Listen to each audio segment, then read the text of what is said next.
I always forget the Enforcers is so short. It's a terrible song to lead up onto. Whatever, it's fine. It's good enough. Main screen, on. Sound, on. Good evening, everybody. And welcome to the Great Ace Attorney Chronicles. I'm just going to chill here for about another minute or so. But, welcome, everybody. My name is Logic Blade, and we're back with some more Great Ace Attorney Chronicles. We're going to be starting Trial 2-3 really soon here.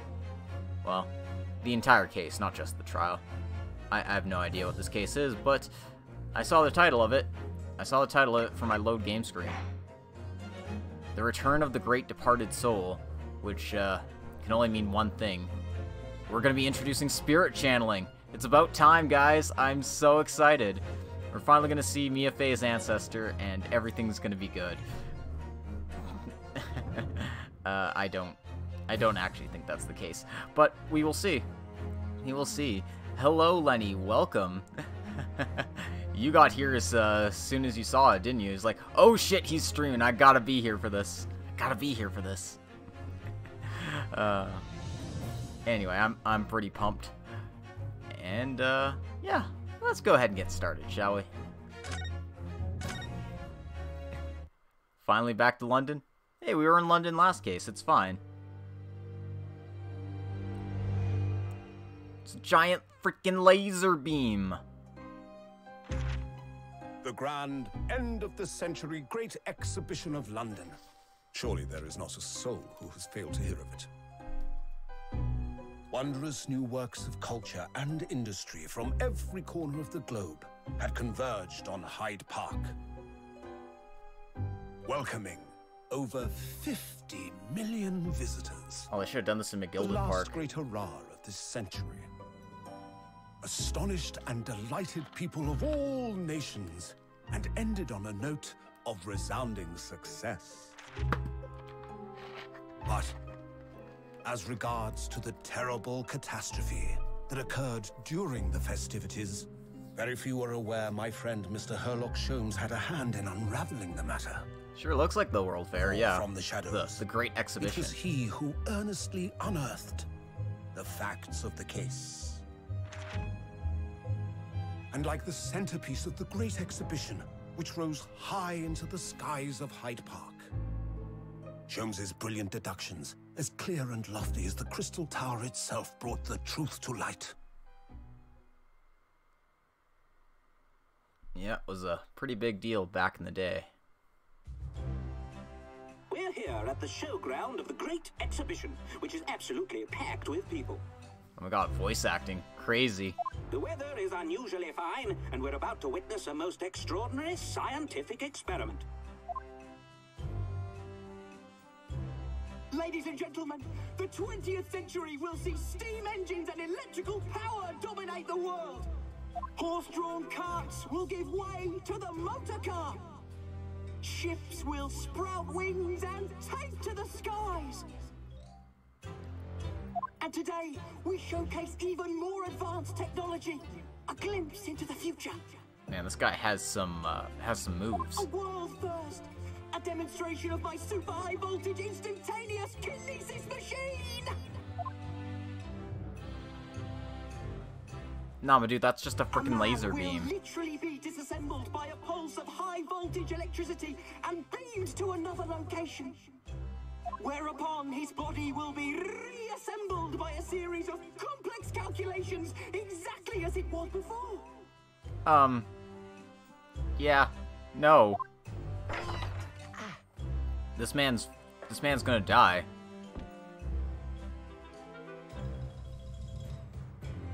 This man's fucking dead.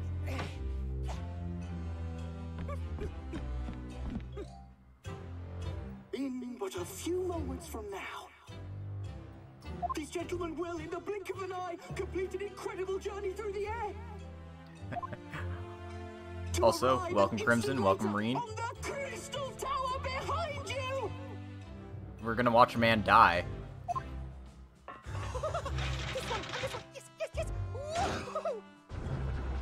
My dude.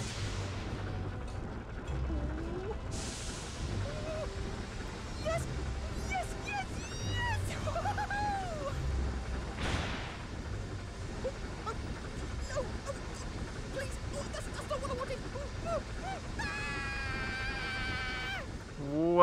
that man's dead. I'd say it's going pretty well. Get to watch a man get vaporized on stream from a failed experiment. Although even if it was successful, I'm pretty sure that would constitute as murder. But, you know, what do I know? 22nd of October, 9:36 a.m. Sholmes' suite. Runo, are you listening? Oh, sorry, what was that, Iris? What's the matter with you? You've been miles away all morning. Didn't you like what I cooked for breakfast? No, that's not it at all. What were we talking about again? Today's paper! It's full of news about the Great Exhibition again! Ah, yes, the Great Exhibition. I'd like to go sometime. You're really not your usual self today. You seem very down. Don't you agree, Hurley?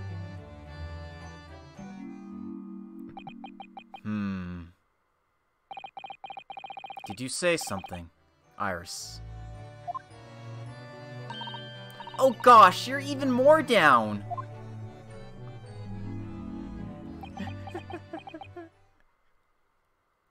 Yeah, teleportation is just killing and cloning, exactly. Ah! When did you arrive, Mr. Naruhodo?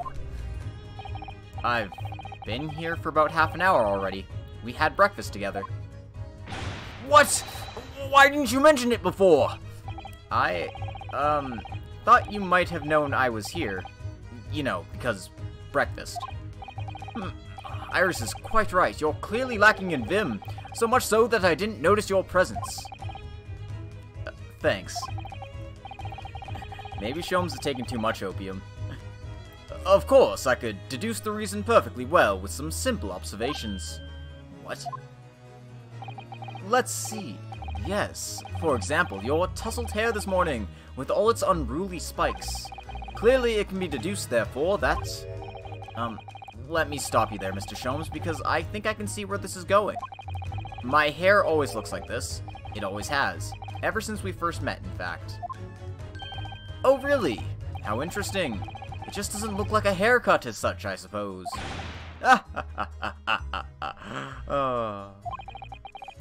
Thanks again. Sholmes needs to lay off the caramel. Yep. It crossed my mind recently that it's been 6 months now. 6 months? Since I was forbidden from working in court. So, I've been wondering how much longer I'm going to be banned. Oh. Well, that would explain why you seem rather glum. Don't you agree, Hurley?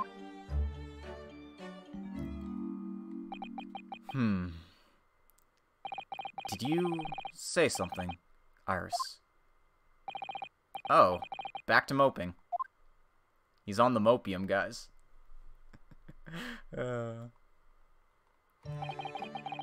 What's the matter with Mr. Sholmes today? He seems even more down in the dumps than me. I know, and the Great Exhibition is opened. You'd think he'd be excited.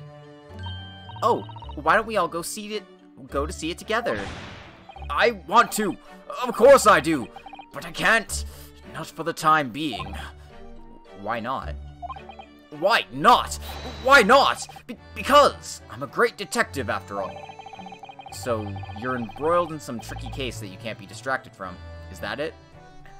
We got banned from practicing law because we showed off state secrets to the court, and we got accused of high treason. And that's not good. I don't remember hearing that you're working on a case, Hurley. I suppose I should try to find out what's going on.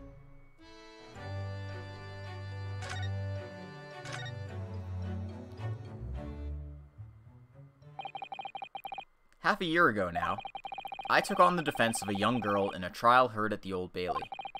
What at first seemed like a simple case of murder that took place at a London pawnbrokery turned out to be one part of a much more far-reaching plot that involved the British government. During the course of the trial, It was found that I made an unavoidable, yet, at the same time, unforgivable mistake.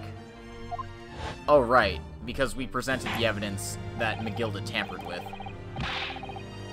Words fail me. The situation is utterly deplorable. Mr. Naruhodo. Yes, my lord. I will decide upon your fate following the conclusion of this trial. Of course, my lord.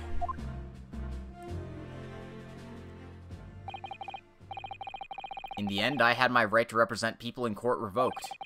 I was told I had to spend my time in research and studies, so that's what I've been doing.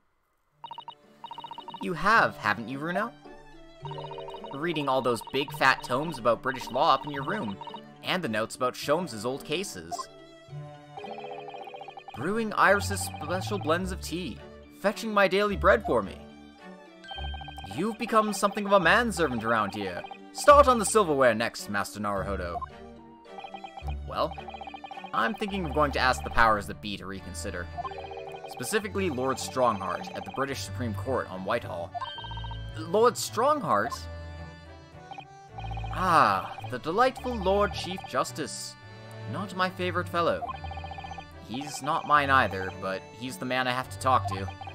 He's the only one who can grant permission for me to start working in the courts again. I came to Britain to become the best lawyer I could, and I can't do that just sitting around here.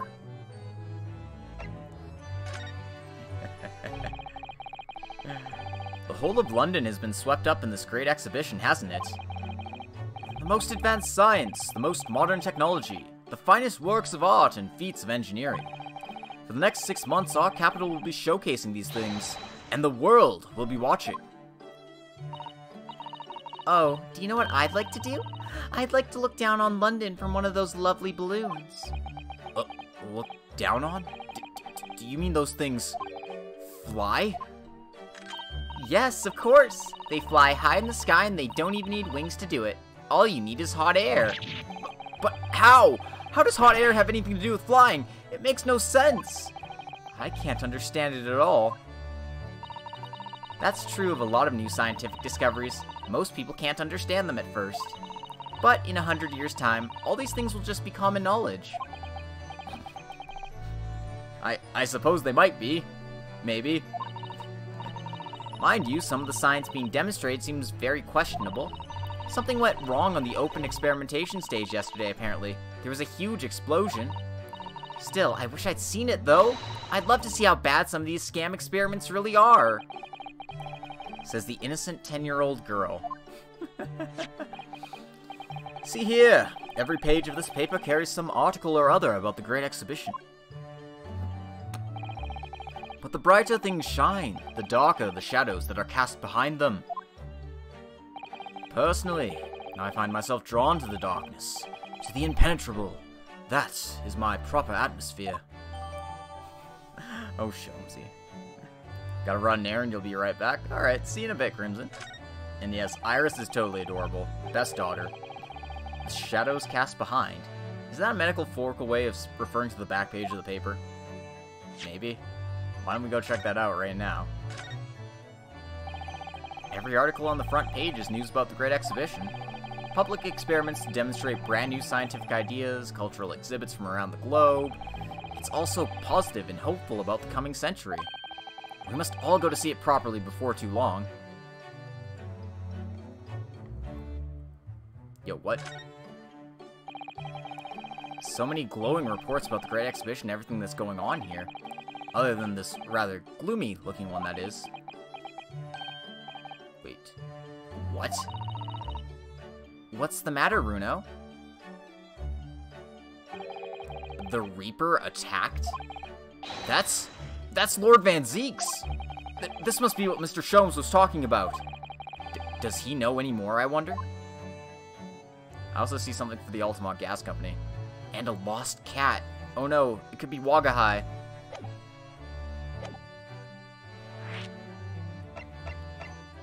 Let's ask about his mood first, though. Are you investigating a particularly tricky case at the moment, Mr. Sholmes? You could say that, I suppose. Nothing more to add? That's not like you. What sort of case is it? Shh. Quiet, Mr. Naruhodo. We must not discuss it here. You never know who might be listening. You're acting very strangely, Hurley. What do you mean, Iris? Well, usually.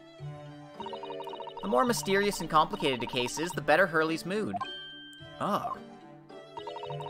Is it really a case that's bothering you? Iris, please, you mustn't exercise your astute powers of observation and deduction on me without invitation. Remember what I always say. Put yourself in the shoes of the individual about whom you're making deductions. You say that, do you? You, Mr. Sholmes. Never mind. Once I've had a cup of tea, I must make my way at once to the crime scene. That was a deep sigh. It says in the paper that Lord Von Zieks was attacked. That's terrible. You know the legend of the Reaper of the Bailey, of course, don't you? Only too well, in fact. Yes, Prosecutor Baroque Von Zieks. They say that if the Reaper is the prosecutor in a case, there's no salvation for whoever's in the dock. Even if the defendant is found not guilty. Once the Reaper has someone in his sights, one way or another, that person's time left on this earth will be very short. Oh yeah. I'm so used to hearing it in court, it's weird hearing it in the investigation stages. London's finest rogues always find ways around the law. They'll stop at nothing to secure an acquittal at trial. Falsifying evidence, paying sham witnesses, threatening jurors, bribing judges. But even such devious tactics as these cannot save them from the hand of the Reaper. As you've experienced yourself, haven't you, Mr. Naruhodo? Yes, I've seen the Reaper's retribution at work. Many of these criminal rogues are reckless and quite unafraid to die. If a leader among their fraternity is seen to have been taken by the Reaper, retaliation like this does occur. Really, the capital has a never-ending supply of such scoundrels. So, do you mean Lord Van Zieks has been attacked like this before? This isn't the first time? He's quite an accomplished combatant, you know. He doesn't take these attacks lying down. Although, it seems that his assailants were armed with guns this time. Oh my goodness, is he alright then? Is Lord Van Zieks hurt? My dear fellow, how on earth would I know? Well, in the article here it says, as to what of Lord Van Zieks and his condition, all will be revealed in tomorrow morning's edition? Ah, I see. Well, we shall have to be patient then. No, I can't wait until tomorrow. In that case, you shall have to inquire with somebody in the know. But who? Lord Strongheart, perhaps? Alright, we gotta go see Dio. Well, I must be leaving now. Yes, understood. See you later, Mr. Sholmes. Ha! You really are a shameless liar sometimes, my dear fellow. What? You seek to put me off my guard and follow me, don't you? Well, you would be wasting your time. The thought hadn't crossed my mind. But now I'm wondering where you're going. Ha ha ha ha. Well then. See you later, indeed. Pray forgive the discourtesy of 1v5ing you all on Final Destination, no items. Zeeks, maybe? Yeah, probably. Listen to him. He's still laughing on his way out the door. Alright then, Bruno. Let's get going. What's that outfit? It's a really cool hat. Oh, Iris. What are you wearing? I got changed to go to the Great Exhibition. You're going to take me. What? But I was just about to go to the Supreme Court. Oh, well, that sounds fun too. You're gonna take me there then. Alright, fine. Just lower that weapon, would you? Of course! And after the Supreme Court, then we'll go to see the Great Exhibition. Alright. Away we go.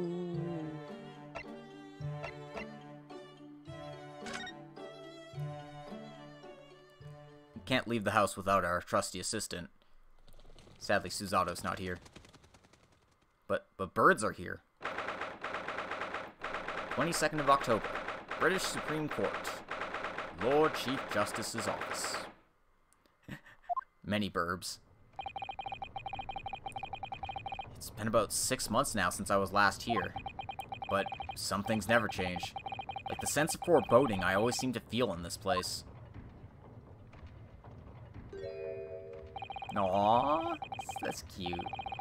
It doesn't seem to be bothering Iris at all, though. She's happily reading over there. Oh, I love this place. I always find so many interesting books here. Of course, I was forgetting that you've been here before. The time we came here 6 months ago. When Susato-san was given the news that she was to return to Japan. Ah, I understand you wish to speak with me. Oh, Lord Strongheart. I trust you've been keeping well? Let's see. Since you've arrived and requested an audience, it's been 4 hours, 32 minutes, and 26 seconds.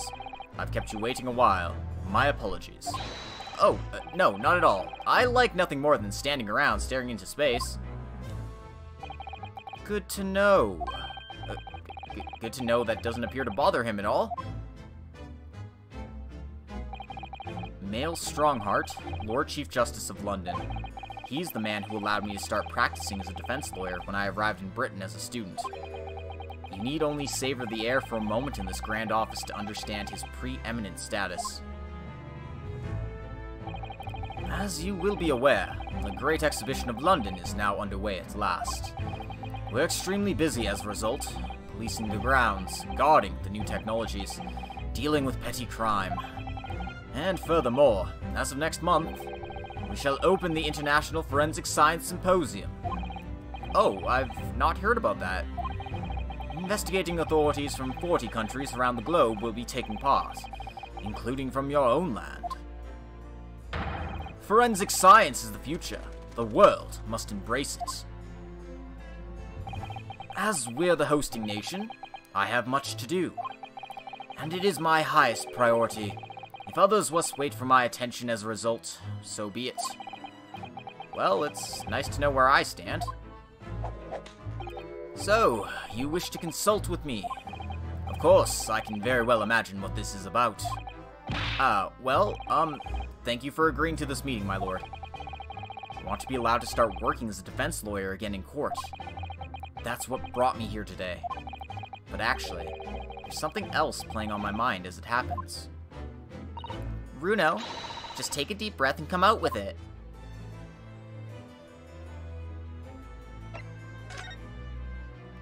What do you think of this? By the way, Lord Strongheart, about this. The symbol of a defense lawyer in the Japanese judiciary. Oh, I didn't expect you'd know that.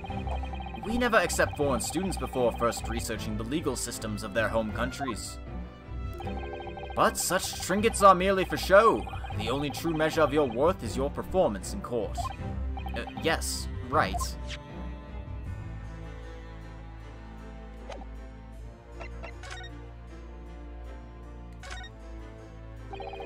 I actually came here today to ask for your permission. Go on. 6 months ago, my right to work in court as a lawyer was revoked, and I was told to spend my time studying. Obviously, I'm very sorry for what's happened, but the thing is, it made me understand what it really means to defend somebody under the rules of a foreign justice system. And I desperately want to have another go. Please, permit me to enter the courtroom again. Mr. Naruhodo. Yes? Here it comes. I'm sure you haven't forgotten your position here, have you? At best, you are a substitute for your compatriots. This was never your intended role. Well, that's true. The Japanese government actually sent my best friend on the study tour, not me. It should have been Kazuma. He was so determined to bring change to our own justice system at home. That was his calling. If that tragic accident hadn't happened, I wouldn't be here in this office now. Ryunosuke! No! He's playing his theme again! Mr. Ryunosuke was my best friend, you see. That's why I can't leave it unfinished. I have to fulfill his calling for him. His calling, you say? Has it never occurred to you that perhaps you know nothing of his true calling? Sorry? The mission with which that young law student was charged. What do you suppose it really was? What do you mean? Mission? He's not making any sense. Never mind. I've read all the reports you've submitted over the past 6 months. It's clear to me that you regret your actions and have been studiously obeying your revised instructions. Do you mean? As of this moment, I reinstate your license to practice law here in Great Britain. Well, that was easy. Thank you. Thank you so much. That's wonderful news, Ryuno. In fact, I believe I have the perfect case to mark your comeback. A curious affair. You'll consider it, I hope. Of course. Please, tell me more.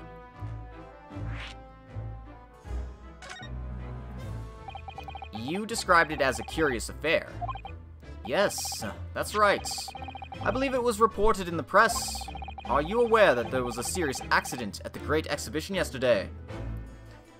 Not another case from Dio? Yep. I mean, the last one we got was frickin', well, actually, we got Soseki-san's case from him, so it's fine. Oh. No. Yes, I read about it. A professor from Germany tried to carry out a crazy experiment. Let me see. How is it described? Super high voltage instantaneous kinesis, I think. Instantaneous kinesis? As in, moving things with the click of the fingers. That's right. It's just what my herbal blends need. A dash of devil-may-care. Whatever the serious accident was exactly, it clearly captured Iris's imagination. It's an unfortunate business. A large explosion engulfed the public experimentation stage, and a man lost his life. A certain Mr. Odie Asman, an inventor and well-known figure in society. A large explosion? A man died? I'm trying to figure out what the pun is with Odie Asman. The man responsible for the experiment was Professor Albert Hairbrain. That one's easy enough. He was detained immediately after the incident, and is due to appear in court tomorrow. Oh, odious man. I see. That's clever. On the charge of murder. Oh, what? Murder? If you intend to take on his defense, you should hurry to meet with him at the prison. There is very little time left for you to carry out any kind of investigation. The Great Exhibition. A scientific experiment gone wrong. And murder? Well, thank you, Koro, for the forced save. The save has been forced. Yeah, this definitely sounds like an accident, so we'll need to hear the whole story. I feel out of my depth before I've even started. Still. We should go to the prison straight away then, and try to meet with this German professor. Don't you think? Definitely. Ah, yes. One more thing about the case. There's a connection with our mutual acquaintance, the Reaper. Oh, with Lord Van Zeeks. How?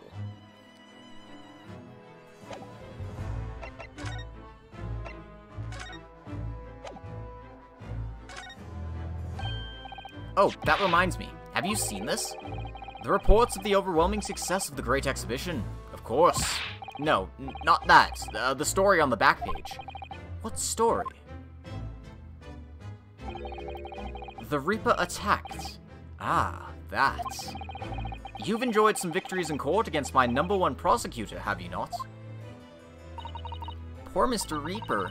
What happened to him? He wasn't killed, was he? There's no need for concern. Lord Van Zeeks would not be so easily dispatched, I assure you. Can you tell us what happened? I'd really love to know. Very well. If it interests you. It does, strangely.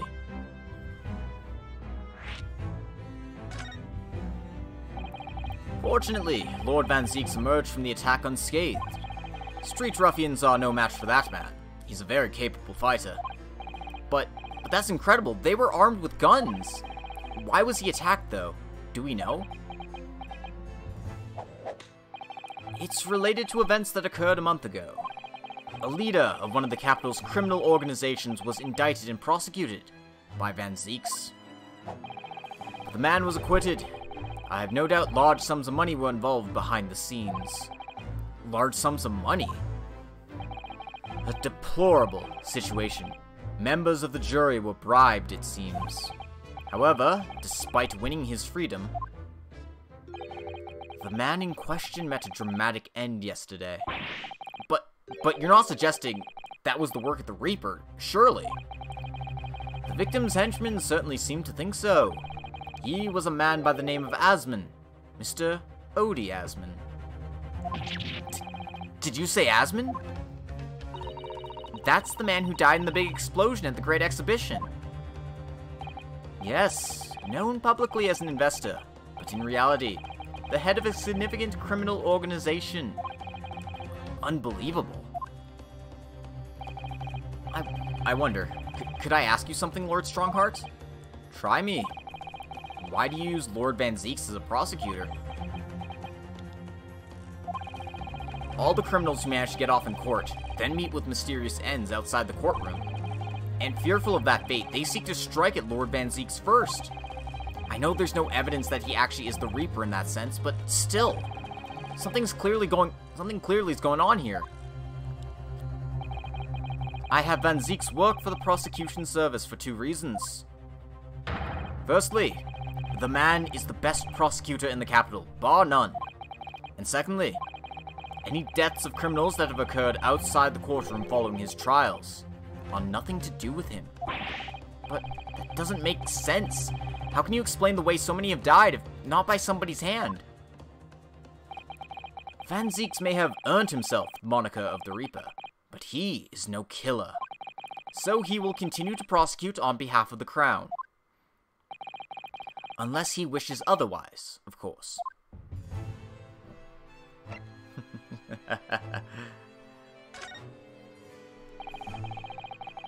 And Zieks isn't sus, guys. All sorts of conferences have been taking place around the world to coincide with the Great Exhibition. Next month, the largest and most important of them all will take place at last. The International Forensic Science Symposium. It does seem as though criminal investigation needs to embrace scientific methods, doesn't it? Exactly! Oh! Quit scaring the birds, man. London, the global epicenter of culture, science, and wealth, now has a population exceeding 6 million. Sadly, crime in the capital is growing at a similarly startling rate. So it is imperative that we use the latest scientific methods to investigate and resolve cases as efficiently as possible. Which is what's known as forensic science, isn't it?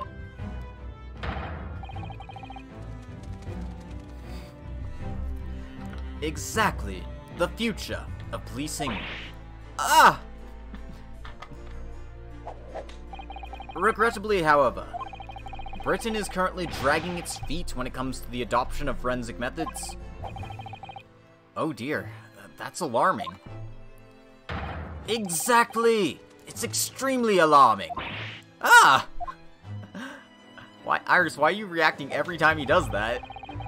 If I were Her Majesty's Attorney General, you can be sure the number of crimes committed and resolved in London would be very different to the current figures. And I can cite 12 solid arguments and 223 individual reasons to support my claim. Sorry? By way of apology for keeping you waiting earlier, I shall detail everyone now. What? Oh, how fascinating. It all began 15 years ago. My name was Dio once upon a time. Dio Brando. I found a stone mask in my adoptive father's room, and I took it upon my face. And upon that, I became known as a vampire. And so, with this newfound power, I swore revenge against the Joestar family. And now, you see me now. And that more or less sums up my feelings on the matter. In the simplest terms, of course. Essentially, to formally establish a forensic investigation division within Scotland Yard. That is my mission. Oh, right. Yes, that's wonderful. Exactly. Wonderful is precisely what it will be. Just like JoJo's Part 2.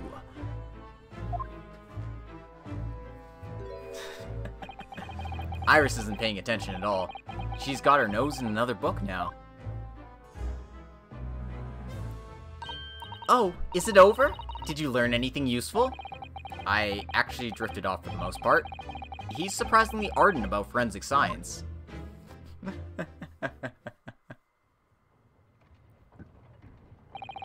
Well, I must be leaving for my next engagement. I'm already 11 hours and 16 minutes late. My colleagues may be starting to fidget. 11 hours late?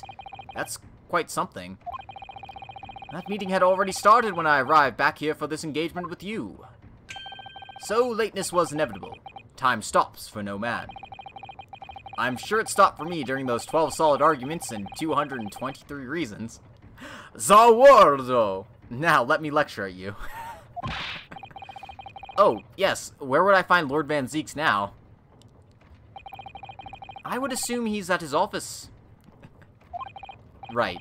I'll go and ask him about the attack in person. I want to get this straight from the horse's mouth. Away with you now. I'm leaving Professor Hairbrain's defense entirely in your hands. But don't think I'm down for the count yet. Wait until I come back from Egypt to beat up a teenager and drink the blood of an old man. Of course, yes. Thank you very much, my lord.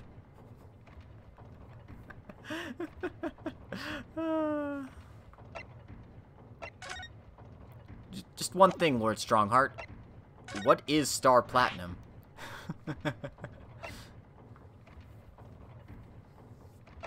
Alright, let's go check on with the Barak Van Zeeks first before going to see our defendant. The game keeps getting better. Yep. Alright, let's go check in with our favorite Lord Van Zeeks, who clearly does not have enough bottles of wine here. Oh, so this is the legendary Reaper's office. Yes, it appears so. Oh, it sends a chill down your spine, doesn't it? What an amazingly deathly atmosphere. Do me a favor and poke around the whole office. Okay. Oh, is that? That hooded figure was so still, I hadn't noticed his or her presence. I wonder who it is. What are you doing here?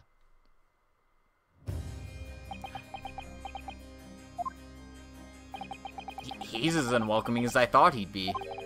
Actually, maybe even more so. Oh, I'm glad to see you're well.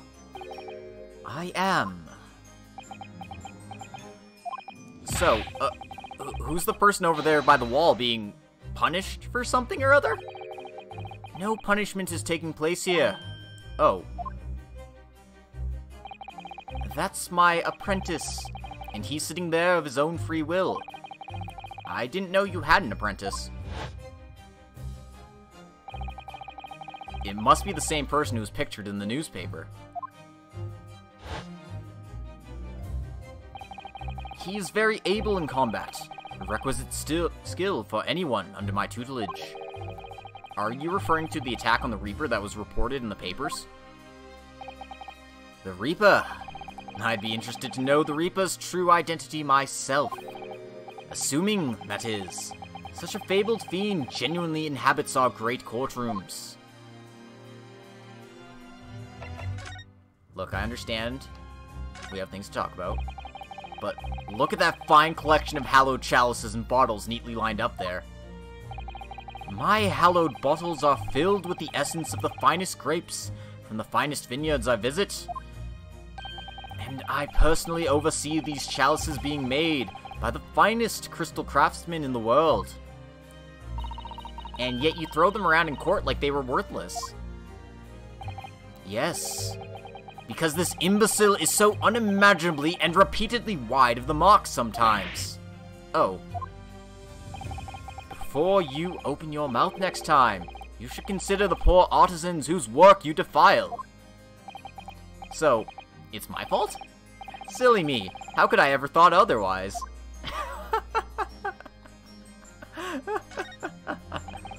Oh, Lord Van Zeek's desk, look, it's so stylish. And that's a marble chess set behind it. Chess. That's the Western version of our Japanese shogi game, isn't it? You know, I'm actually quite good at shogi problems. Oh, really? You'd probably like chess problems in that case. I'd love to challenge Lord Van Zeek sometime to a bout of shogi problems. If you only really want to challenge yourself, you can always do that on your own at home.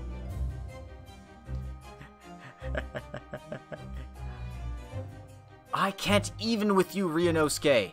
Here, let me throw this chalice in disgust.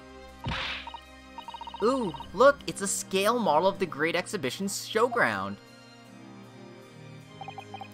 That's amazing. I wonder why it's here. Perhaps he made it to take his mind off the sadness of being too busy to attend in person? Or perhaps he's too embarrassed to queue up for a ticket. Surely it's obvious I'm using it as an investigative aid. You Nipponese have no business painting others as overly reserved.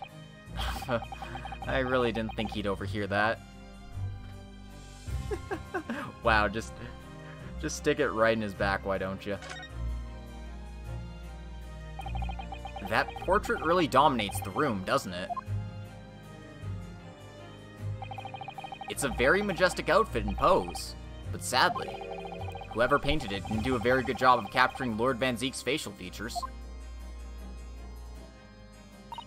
Yes, you're right. I mean, it's not far off, but the artist has exaggerated his subject's handsomeness, I think. Oh, that reminds me.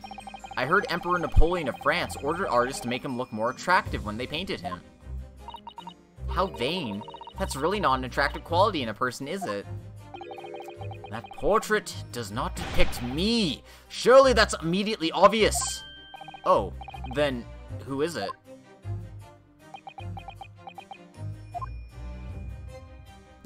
No, you can't just trail off like that. You gotta tell us who it is. Is it Poppy Van Zeek's? Is that who it is? Look at all those ancient casks lining the wall here. Casks in the Reaper's chamber. Or are they caskets? You don't think all those people who escaped conviction in court are lying inside them dead, do you? What ridiculous notions are going through your head, man? This is my collection of fine vintages. Oh, yes, of course. Thank you for clearing that up. Runo and I were just musing to ourselves. Don't mind us, Mr. Reaper. I wouldn't if you hadn't invited yourself to my office to talk nonsense within my earshot. Behold, I have a cask just for you, Ryunosuke. The cask of a Montedio. Oh, I thought it was a fine vintage. Why am I being locked in the basement? Yeah. Van Zeek's is great. It really looks like a punishment to me. I've never seen someone sitting like that before. He hasn't moved a muscle since we arrived. Do you think perhaps he's dead? If he was dead, Runo, he wouldn't be sitting up, would he? Well, anyway, dead or alive, he's not overly approachable, is he? I don't think he's gonna talk to us. He's not dead! Alright, have I seen everything in here? No, there's bats. Whoa! They were bats! Yes, the Reaper's familiars, I expect. But what about the mute man in the dark cloak? I thought he was the familiar. Just not the flying kind. He must be a dear friend of Mr. Reaper, then. I think the familiar idea is more likely. Scary, though, either way. Literal bats. Man could not be more of a vampire. Nope. Not even slightly.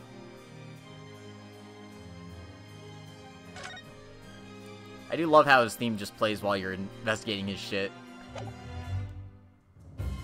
Alright. One very last thing we need to do. I know you've seen this around my arm before, but what is it exactly? It's the mark of a defense lawyer. In Japan, at least. And what's your reason for showing it to a British prosecutor? Oh, well, I don't know, really. I can understand, at least. And there's merit in reminding yourself of who helped you become what you are today. Oh. But that's a personal matter.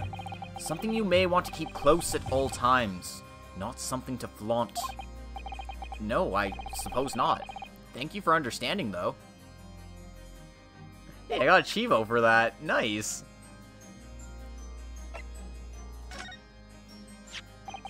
Lord Van Zeeks, about the article in this paper. Ah, yes. It seems there was a reporter nearby when that little skirmish took place. I had no idea I'd been photographed. It was careless of me. It looks as though it was taken after the people who attacked you had run away, though.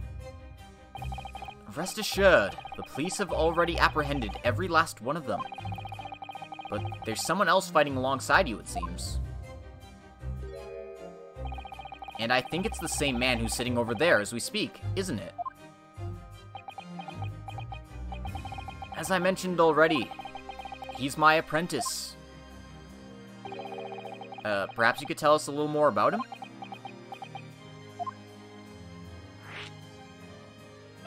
Alright, well, we'll do that later. Lord Strongheart said that the assault last night was some sort of revenge attack? True. Carried out by henchmen of Odiasmon's criminal organization. The investigation meant their arrests were imminent. Presumably, some hoped to kill me before that happened. Odiasmon. He's always masqueraded as one of London's most powerful financiers, a global investor. But his enormous wealth came to him by underhand means, via his criminal activities. And he used that money to buy himself a verdict of not guilty when he found himself in court, didn't he? Being prosecuted by you, Mr. Reaper. But the man got his comeuppance in the end. Yesterday, in fact, in extraordinary circumstances. It was a most unusual cause of death. I know about that. It was super high voltage instantaneous kinesis gone wrong. Mr. Asmon died when the demonstration on the public experimentation stage ended in an enormous explosion. Correct. And you think I have some kind of divine ability to cause an accident like that to happen, do you? Well, no, that does seem a little far-fetched. If this man really is the fabled Reaper, then he has to be innocent of this particular death at least. How about innocent of all of them? It's strange how this has worked out, isn't it, Runo? I mean, what with you taking on the professor's defense for the trial tomorrow? What? You're going to be defending him? Oh, yes, that's right. Though I barely know the man's name yet, to be honest. Albert. Albert Harebrain. That's right. Do you know him by any chance? Of course. He's a contemporary of mine. We were at university together. You're... what? Oh, shit. I'd understood that Professor Harebrain was from Germany, though. Harebrain's from a respectable British family. After graduating from the University of London, he moved to Germany to carry out research. That's all. So you were students together. I was in the Faculty of Law, of course, and he was in science, so our paths rarely crossed. But curiously, we got along, though I've not met him since my university days. I certainly didn't expect our next encounter to take this form. And with you, of All people representing him. Only if I make it out of this office alive. He's actually been charged with murder, it seems. Yes, I know. Because the prosecution will be handled by me. By you? But you made it sound as if you and the professor had been friends. We are friends, it's true. Then why would you do this? If the Reaper is the prosecutor, there's nothing anyone can do to save him. He's doomed!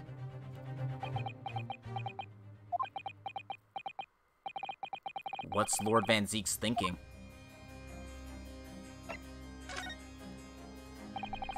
What do you mean by what you said before? If you'd like to know the Reaper's true identity, does that mean... I'm a crown prosecutor and a mortal like any other. I'm no demigod. But they've all died, haven't they?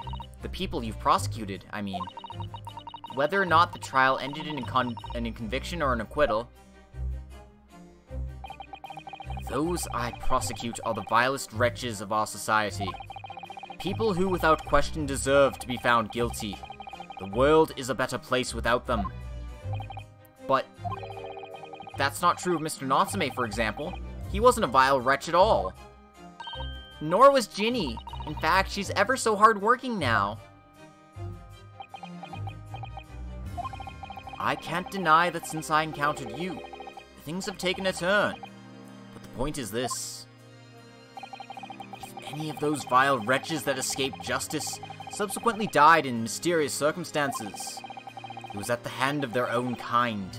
It's not my work. Lord Strongheart said the same. He believes you're not involved in any way. But you were attacked by those ruffians because they believe it's true. The fact is, since people started to call me the Reaper of the Bailey, the number of serious crimes in the capital has dropped substantially. Oh! It would appear that even the most hardened criminals can be made fearful for their lives. Do you mean to say... I mean to say that if my pseudonym serves a useful purpose, I adopt it gladly and with honor. But it's putting you in danger. You could be killed. If that is my fate, let God decide. Lord Van Zeeks? Damn, Van Zeeks is hardcore. I'm liking him more and more. Even if he is a little bit of a racist. He is in tutelage to become a prosecutor. So you could say he's my apprentice, I suppose. Oh, like you are to Hurley then, Runo. I don't remember taking an apprenticeship with a great detective. He's currently compiling a report about last night's attack. It looks like he's wearing some kind of mask. On Lord Strongheart's orders. Nobody knows the man's face, or indeed his identity. But why would you agree to take on such a clearly suspicious individual? Lord Strongheart's orders, again. He's not one for meaningless follies. There will be a good reason for his actions. I hope you're right.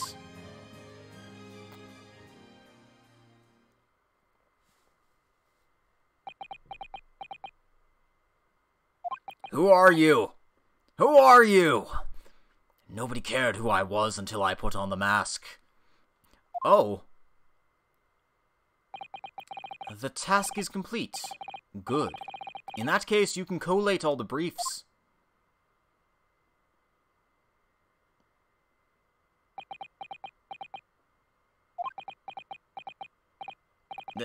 Nice to meet you?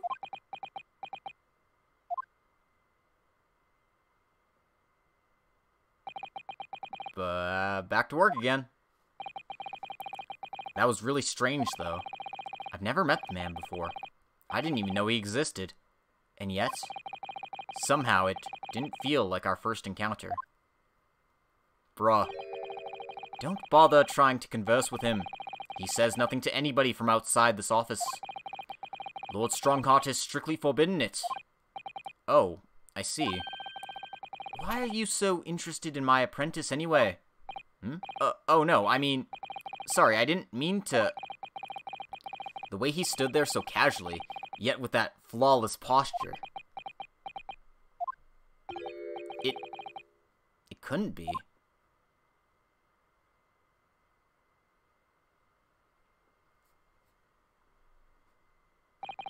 Ah, yes, there's something I've been meaning to ask you.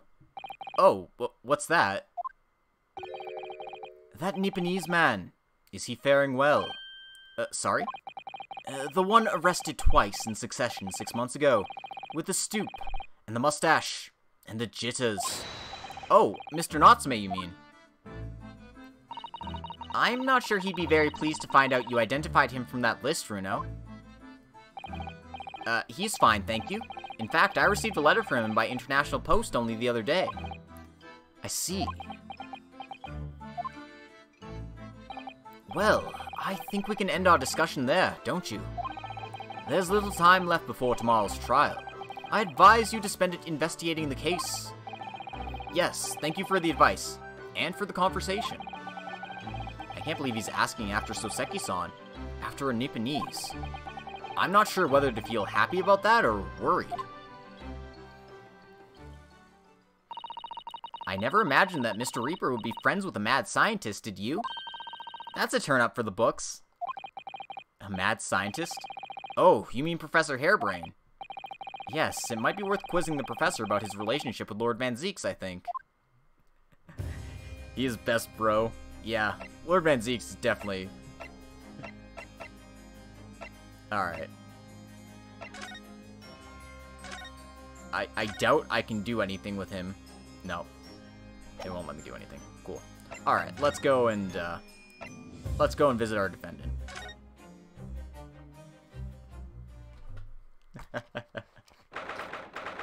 22nd of October. Local prison, cell 11.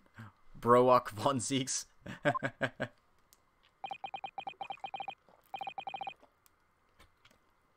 warden said cell 11, and that's this one. Oh, there's someone curled up in a ball in the back corner. Look. What's his name again? Professor Albert Harebrained, wasn't it? Excuse me, Professor Harebrained? Hmm?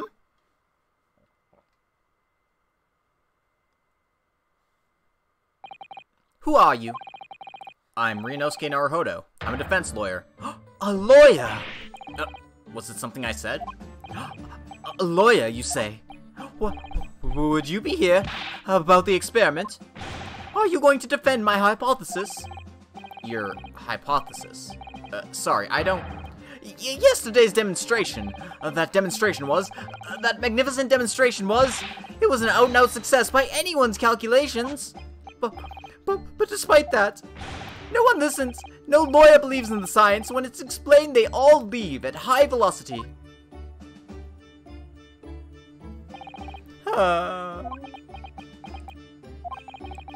Now's probably not a good time to mention that your zeal made my concentration leave for a while, too.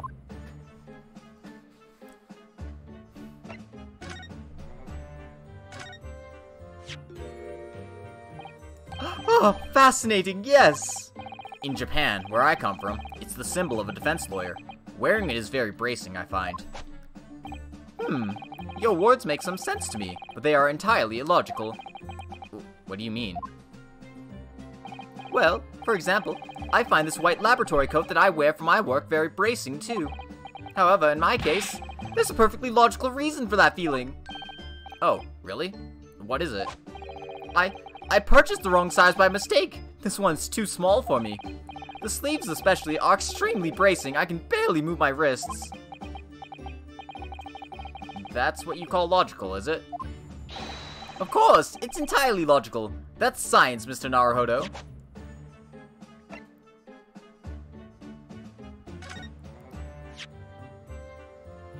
How could this have happened? You must feel awful. As well as a man losing his life, the Crystal Tower was greatly damaged too. I know what happened. It must have been that. That? The day before the demonstration, I had my usual meal of frankfurters at the hotel restaurant. When I paid the bill, They gave me 3 shillings too much and change.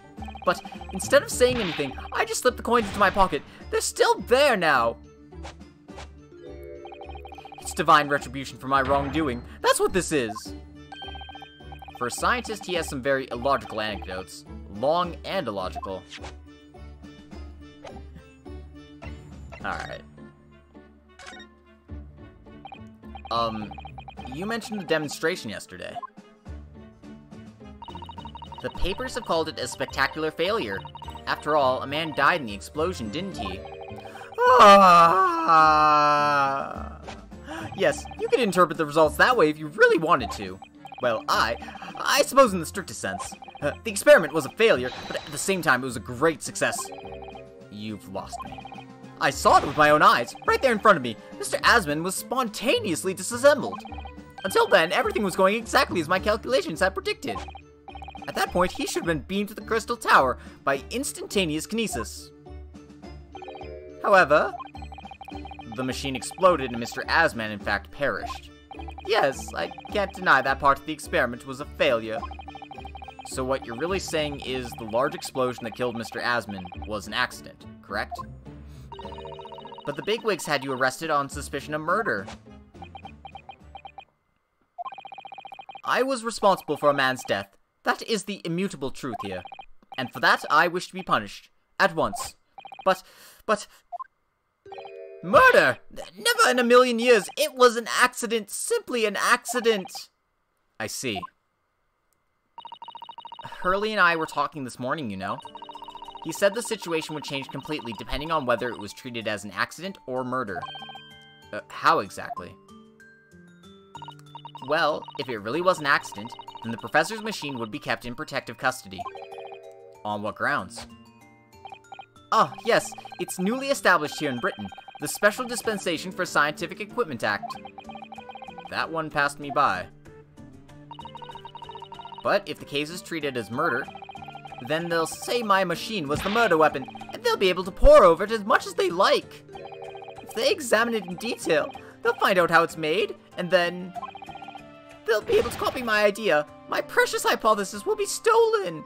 Hey, Alara, thanks for popping in and saying hi. Glad you could say hello. Hope you're having a good day, and hope you have fun. See you in a bit. I'm sure. The machine must be protected from that at all costs. That's why it's imperative this whole incident is shown to be an accident in tomorrow's trial. Oh, I see now. I mean, that makes sense. A man of science before, you know, a man of ethics. It's fine. Don't worry about it. So in short, there was a terrible accident at the Great Exhibition Showground yesterday. Yes! Or rather, no. The devil's in the details. Strictly speaking, there was a terrible explosion. Sounds the same to me.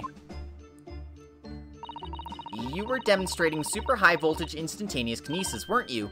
How fascinating. Humans, like all matter, are made up of particles that are held together by electrical bonds. So it must be possible, using a sufficiently high voltage to break those bonds and beam the particles through space. That's it in a nutshell. That's my idea, you see? That's my amazing hypothesis. Gosh, that's unimaginably high-level science. Oh, but dare to imagine it.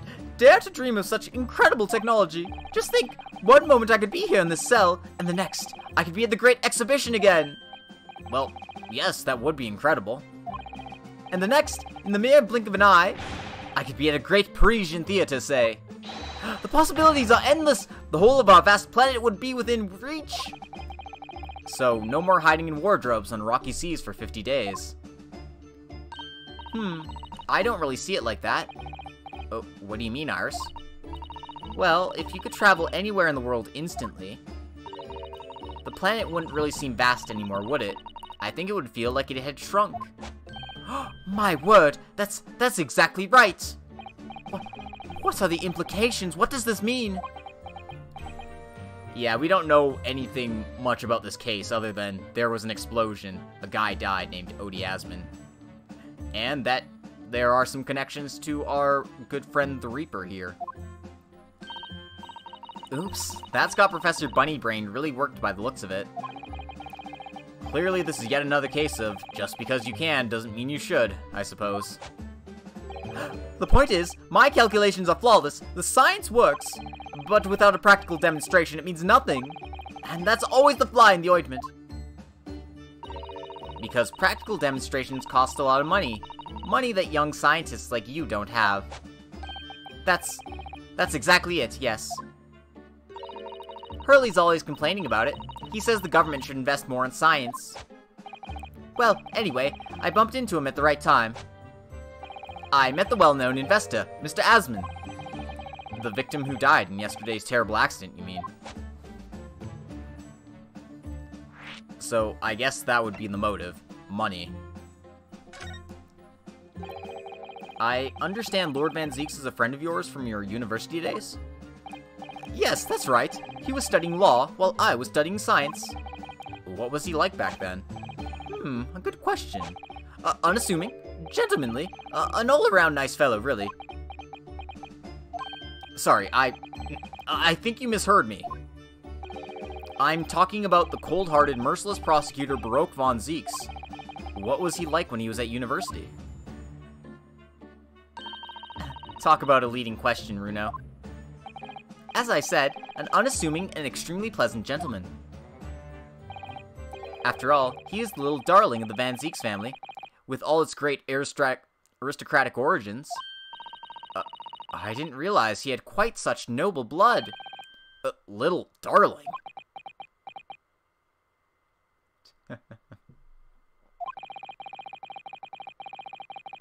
So Koro's killing it as Shulk. You're really showing us the Monada's power. It was a bit of a shock when I came back to Britain and learned what he'd become. The Reaper of the Bailey, no less. Yes, that's right. I did hear, though, that there was a very big event in his life that completely changed him after graduation. Really? What sort of event?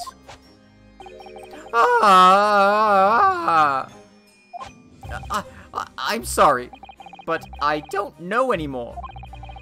I wasn't in the country at the time. I was in Germany already. Oh, yes, of course. I want to see the little baby Van Zieks photos. Just him scowling and throwing his hallowed baby bottle across the floor. If the sight of my dookie in this diaper doth offend, pray forgive the discourtesy. Goo goo gaga. Sorry. I'm sorry. If he's heard all about the Reaper, I really don't have the heart to tell him that Lord Van Zieks will be the prosecutor in court tomorrow.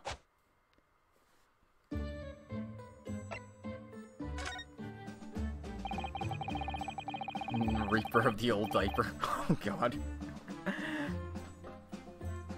Someone clip that segment. Oh no. The full name of the man who died in yesterday's accident was Mr. Odie Asman, wasn't it? What exactly was your relationship with the man? He first visited me in my laboratory in Great Britain a year ago now. He said he wanted to invest in my immaculate hypothesis. I thanked my lucky stars. I see. So you hadn't really known each other until then. Money for scientific research. I'm so envious. As far as I was concerned, the man was an angel. Oh, really? An archangel, even. My channel settings don't let me clip things. What the? Seriously? That can't be right. Let me, pray forgive the discourtesy, but I'm going to see if I can do something about that, because that seems very incorrect. Because I definitely did not have that issue before. That's not what I need. What do I need?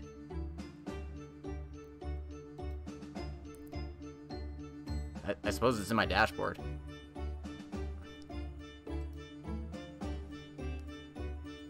Fuck.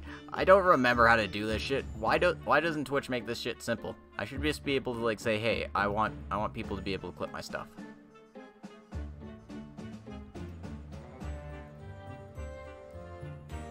God, I don't remember.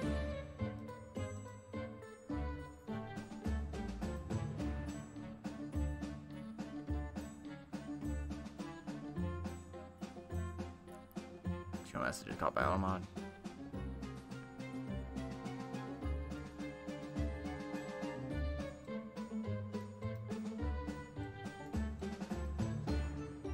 I don't know. That's strange. It should let me. It should let you clip things. Like I don't know why it doesn't. It's baffling. That's bizarre.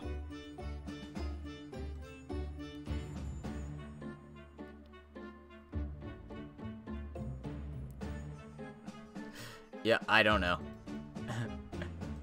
I just don't know. Anyway, back to the game, because that sucks. I'm sorry, Lenny.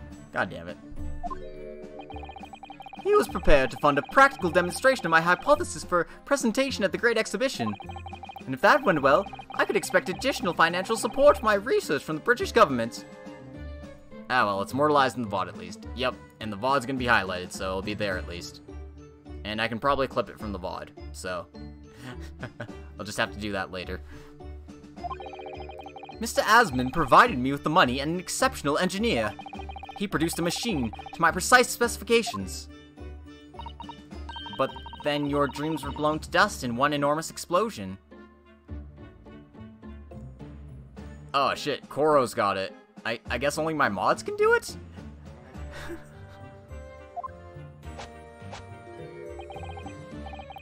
As you can see, I owed everything to Mr. Asman. I would never, ever have thought of taking the man's life. Well, he seems genuine enough. I don't think he's lying. Yeah, I'm not seeing a motive here either, because, like, he has no reason to kill his benefactor. So, obviously that's something that's going to come up in court, I'm sure. So, Professor, let me just make sure, absolutely sure I've understood you properly. The huge explosion that occurred yesterday, that was an accident, you're saying? You had no intent to harm the victim, who was in fact the sole investor in your work. Is that correct? As correct as 2 squared is 4, I swear it! Yes, it's true that the man perished in a machine of my invention, so I know that I'm far from blameless in all this. But still, I would never use my discoveries, my inventions, to take a person's life, not in a centillion years. I'm a man of science. It's all I know. You have to believe me, please. Do you believe me? Do you believe in my hypothesis? Science is the pursuit of truth, you know. I've always believed that, all my life. I'm afraid I don't know much about science or your theories, but I do believe you, and I will fight to prove your innocence with all my might. I'm a man of the law. It's all I know. You have to believe me, please. When I went to live in Germany after I graduated, I learned something very important. Nationality, class, lineage, none of that matters. As long as you try your hardest, you can achieve anything. Thank you for that, Professor. And thank you in advance for defending me tomorrow in court. Alright, Runo. It's time. Time to visit the Great Exhibition. Sorry? Well, that's where the incident happened, isn't it? Yes, I suppose that's true. Time to investigate at last. Alright. So I presented everything, I've shown everything. Poor Professor Bunnybrain'd. Don't worry, we'll come to your rescue. That's such a cute nickname.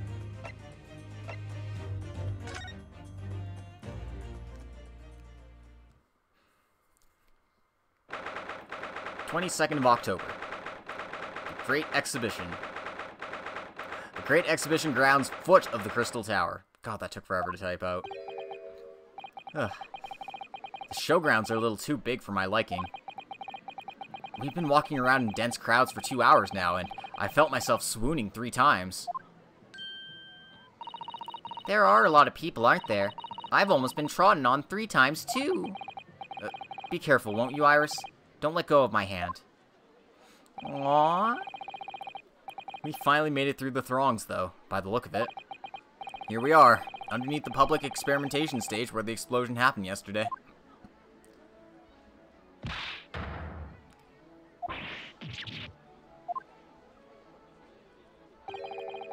What's that?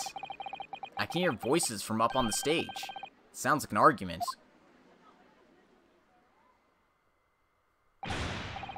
Right, I've had it with you this time. I'm warning you. I'll arrest you in a minute. Oh yeah? Go on then, Inspector. Give it a shot. You ain't got no evidence and you know it. Wait. I know those voices.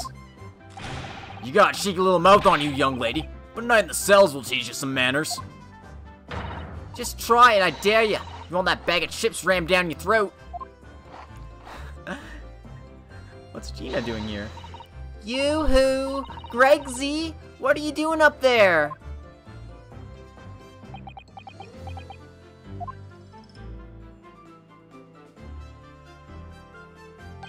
Ah! Ah! It's you! Here! You're here! Here you are! Here! Your ladyship! How are you, your ladyship? I do hope you're well, your ladyship. Does that make her 3 times a lady? I'm not well at all. It's far too busy everywhere. I wanted to ride in a balloon, but there was a 3-hour queue. Unbelievable. I'll go and have a word for you at once, your ladyship. You'll be flying high as a kite in no time once I pull some strings for you. Tobias Gregson, an inspector at Scotland Yard. Until recently, he was suspended from duty, but it would appear he's back in action now. He's actually quite well known, appearing as he does in The Adventure of Sherlock Holmes. And for that reason, he can't say a word wrong to the story's author, Iris. But there are limits, surely. Or, there should be. Watch it, sunshine! Sorry. What gives, then? Don't tell me you're on this case. Yes, I'm acting for the defense. So we're here to investigate. Dear me, that's the situation, is it? Is it really that troubling? A measly 5 bob? Is that all you got? You're a lawyer, ain't you? You could stand to carry a bit more copper around in your pockets, Mr. Naruhodo. What? Hey, that's my last bit of spending money, that is. You can have it back, but I'll have to charge you for all the bother. 3 bob. Gina! We're friends! What are you doing? This is Gina Lestrade, a pickpocket, or diver, born and bred in the East End of London. In the case that led to my own suspension 6 months ago, this is the young girl I was defending in court. What's your problem, Ayoto? Diver, pickpocket, what's with all the name calling?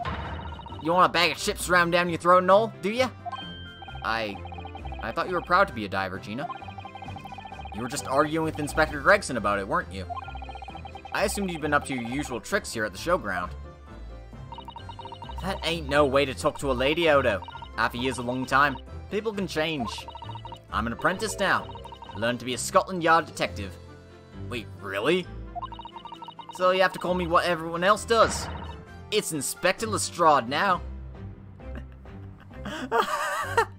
Of course. Inspector? That badge is homemade, surely. The inspector part isn't entirely accurate. No one calls her that. For what it's worth, anyway. Investigating's off the cards for all of us. What's that supposed to mean? Right, well, I'll be back up top. You hold the fort down here, alright? Right, sir. I love the take on Inspector Lestrade in this game, yeah. I was like, oh, why is she named Lestrade? Isn't Lestrade an inspector in the Holmes stories? Or the Holmes stories, rather? And, ta-da, here we are. She's come so far. This raises a lot of questions.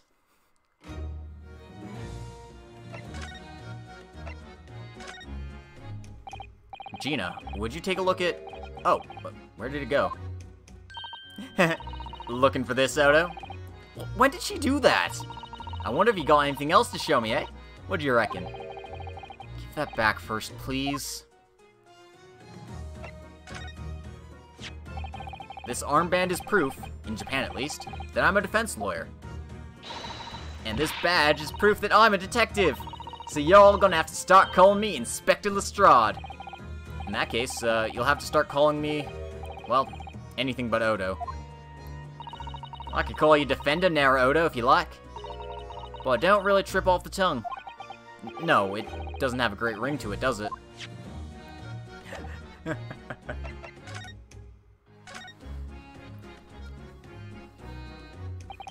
It was 8 months ago now that I first encountered Gina, in connection with a case I was working on. At the time, she was living in the East End with a group of other orphans. She helped all of them survive by pickpocketing, but then she got embroiled in a murder.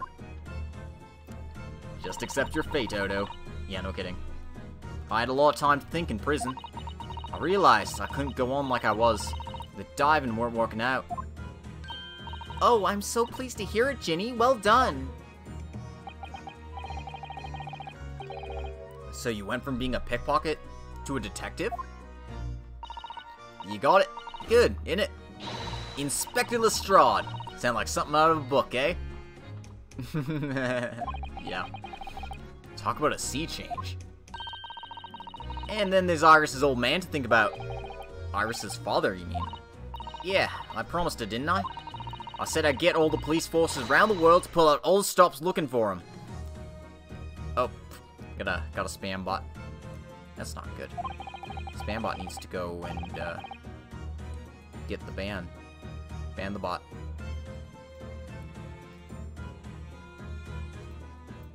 Just a small promise then. Nothing serious. Oh, Ginny, you're so sweet. So anyway, that's how I come and had to go for the test for the Scotland Yard. Only trouble is I don't read so well, do I? Just a small problem, nothing serious. And that's when Hurley approached Gregsy and asked for help. So the inspector said he'd take full responsibility for Ginny and made her a sort of apprentice. That was very magnanimous of Inspector Gregson. And brave. Well, you know Hurley. He enjoys finding ways to make people do what he wants. The great detective likes digging for dirt, in other words. So, long and short of it is, if you got questions about the case, you can ask Inspector Lestrade. Right then, Inspector. Actually, there's still a big mystery surrounding Gina, isn't there? No worries, Koro, it's cool. Oh, what, Runo, what? Well, 6 months ago, Gina was the defendant in a trial prosecuted by the Reaper. A trial in which she was found not guilty. And yet, here she is still. Come on, you're not still on about that, are you? The Legend of the Reaper, or whatever it's called? Cool, you don't have to worry, Odo. If I didn't half worry, there probably wouldn't be a whole lot of you left. It's like I told you before, innit? The Reaper's kinda like I'm him upstairs, so he knows what I'm like on the inside. If I ain't really done nothing wrong. Nothing wrong might be stretching a point. What about Mr. Natsume in Japan? He's perfectly fine, isn't he? Well, that's true. Perhaps the Reaper is more discerning than I thought. Exactly, so I ain't worried. I'm totally fine. Lloyd and Kia would be proud, absolutely. Cool, it was out of this world. It was. This brainy bloke pulled a bunch of levers on his machine and suddenly started billowing smoke. And then just went pop. I ain't seen a better experiment here yet. Sorry? You mean you saw it, Ginny? With your own eyes? Yeah, of course. Boss is in charge here, ain't he? Keeping everything running smooth, I mean. The boss being Inspector Gregson, I suppose. That's gonna take some getting used to. So all I have to say is that I'm on duty and I can do whatever I want to. Get this! I was up in one of them flying balloons when it happened. Watching it up from above. No, you're so lucky, Ginny. Maybe I should join Scotland Yard too. Yeah, do it. You know how to put the boss in his place already, right, Ars? You'd have no trouble at all. Then it's settled. When do I start? No, you can't join Scotland Yard, Iris. We'll see. Anyway, what I don't understand is this. If the machine exploded so spectacularly, how can Professor Bunnybrain'd still be claiming that his experiment was a success? The non-canonical dog that's with them. Oh, right. Well, it was a success, in a way. It was. How can it have been?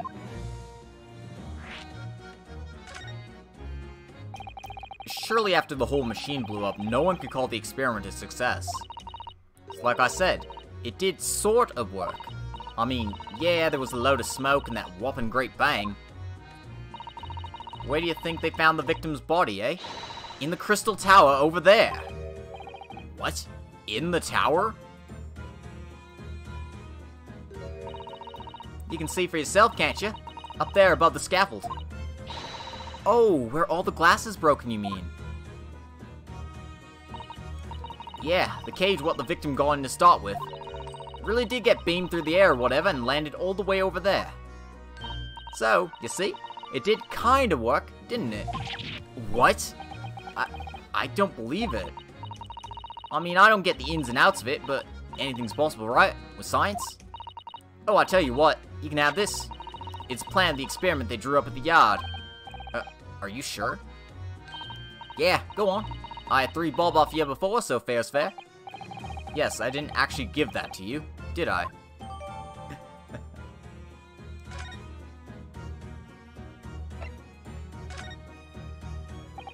Something Inspector Gregson said before seemed a little strange.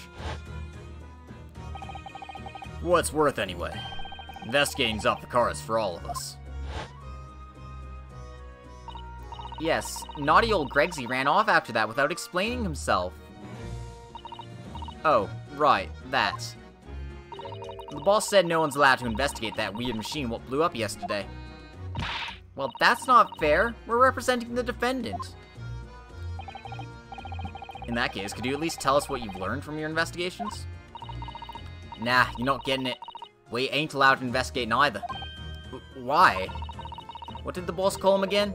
The Forensic Investigation Team, I think. Anyway, apart from them lot, no one's allowed to lay a finger on the scene. Funny, ain't it? So even Scotland Yard's own detectives can't investigate? Yes, I've never heard of something like that before. Well, I thought I could have a gander on the quiet, though, but the boss caught me at it. You'll probably heard him giving me an earful about it before from down here, didn't you? It's not bleeding fair. I think you were giving him as much of an earful back as I remember it. Yeah, well, sometimes I think it's all them chips what make him so stubborn. You say something to him, Odo. Go on, see if you can go through to him. He's up on the platform above us, is he? Where the machine that exploded is. We can try, can't we, Runo? Gregsy will listen to us. Well, maybe listen to you, Iris. Anyway, I'm gonna make another save real quick.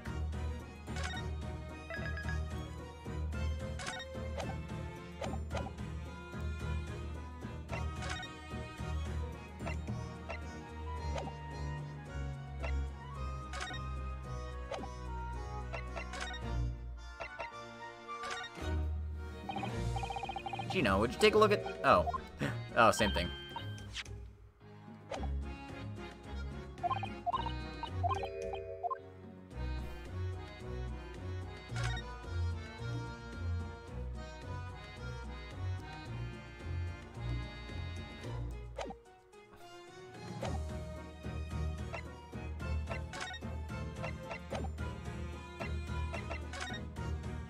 Well, then let's get examining. It looks as though somebody's dropped something behind the tree just there. Dropped or hid? What is this? Some part of the machine that exploded? Maybe it could have fallen from the platform above in the blast, perhaps. What's going on here? Oh, nothing. I think I'll hang on to this, just in case.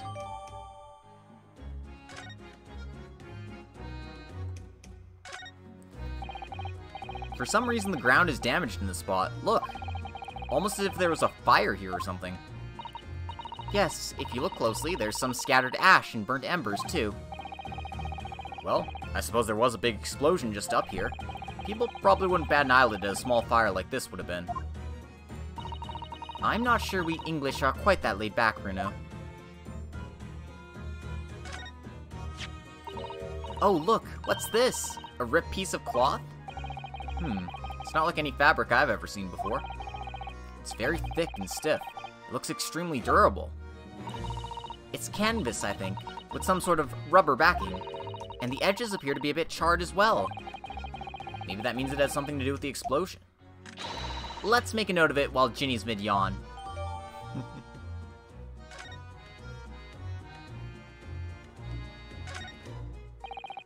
These stairs obviously lead to the stage above. We should go up there and investigate the exact spot where the experiment was being conducted.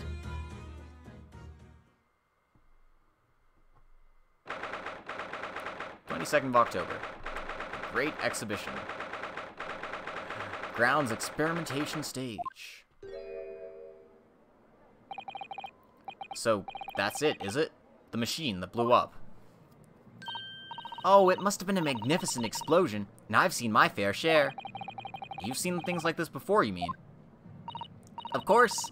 Hurley's always doing experiments that end in a bang. In fact, in his own words, explosions are the very essence of chemistry. Oh, that might explain the smell of burning that frequently comes wafting up the stairs. One time, he made something that exploded with such force, it took the roof off the building. I wish you'd been there to see it, Runo. It's hard to get too excited about that, given that I now live in the roof. Well, anyway, that's enough about that. It's time to investigate. Explains so much. Yep. Oh, look, Inspector Gregson's over there. He seems to be deep in thought about something, whilst eyeing up the machine carefully. Really? He just looks confused to me.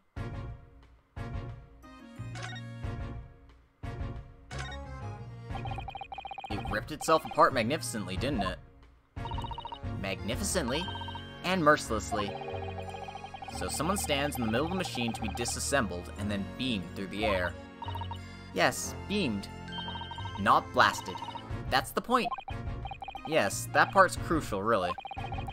Is something like that even possible, though, Iris? Oh, Bruno. I'm just a child. How should I know? A child when it suits you, you mean? From what I can tell, I think if you were to pull this lever here— Stop! Don't touch that! That was practically instantaneous kinesis the way you flew over just now, Gregsy. Please, your ladyship. I didn't mean to startle you, but I can't let you touch anything up here. So sorry. You can have some of my latest special blend to make up for it.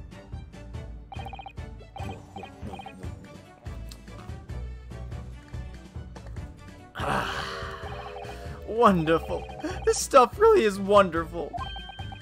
It's just like old times, this is.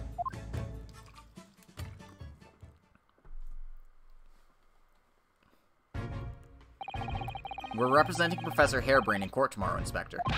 So we should be allowed to examine the scene. Ha! Listen, Sunshine. Even I'm not allowed to touch anything up here. That blasted special dispensation for the Scientific Equipment Act to blame. It's driving me potty. Oh yes, that special dispensation. The professor mentioned that too. More red tape's all we need. I don't know what the government thinks it's playing at sometimes.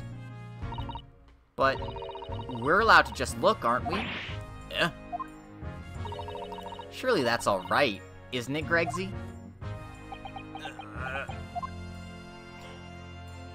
Of course, your ladyship. Anything you say, your ladyship. But please don't get your dainty hands dirty, will you? Don't worry. We wouldn't dream of touching anything, would we, Runo? She really knows how to get what she wants.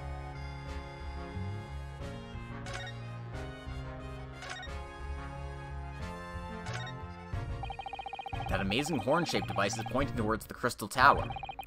I suppose once people are disassembled by the machine, they're shot out of that thing to wherever they're going. I don't think it was supposed to shoot anything, Runo. It was set up to beam people to the Crystal Tower, where they'd be reconstructed in their original form. Well, I don't like the look of it. If it was as amazing as it looks, the accident wouldn't have happened in the first place, of course. I suppose that's true, yes. But nothing ever goes according to plan, does it? So these are people carrying balloons, dangling silently in the skies over London. I always thought the day would come when humans would discover how to fly, but I never imagined it would involve them being suspended from colorful, floating, Tamari handballs. I'm sure it must feel amazing being up there among the clouds. Let's take a ride together, Runo, please? If I'm being perfectly honest, I would like to try it. but without a cast iron guarantee that the thing won't plummet to the ground, I'm too scared. Oh well, in that case, I should tell you what Hurley said. It's physically impossible for a flying balloon to plummet to the ground, as long as it doesn't explode. Yes. Call me crazy, but I think that exploding part might play on my mind a little.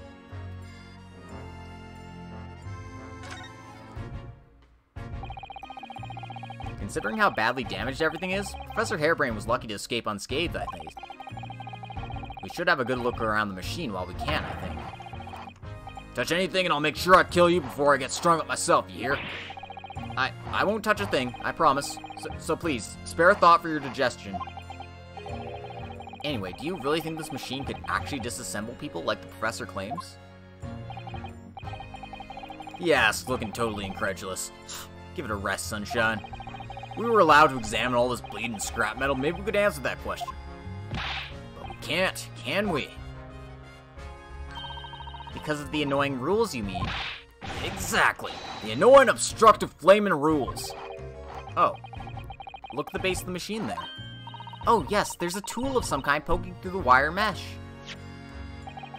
It's a screwdriver, I think. Oh, isn't it a lovely one? The handle is in the shape of the capital letter A. It is? Oh, yes, you're right. What's the matter with you? Don't touch anything, I said. Touch anything and I'll make sure I'll kill you before I get strung up myself, I said. Yes, I understand. Sorry. I only touched a teeny tiny bit. But Gregsy, I'm very curious about the screwdriver. Really, very, very curious.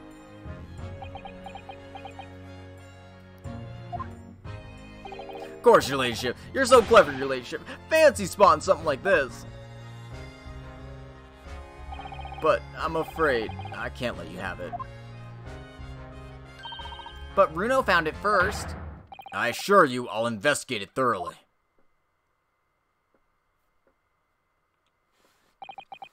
He's gone off with it. That was very mean, I'm afraid. Inspector Gregson is going to make a very clumsy and embarrassing mistake in next month's installment now. Poor Gregsy.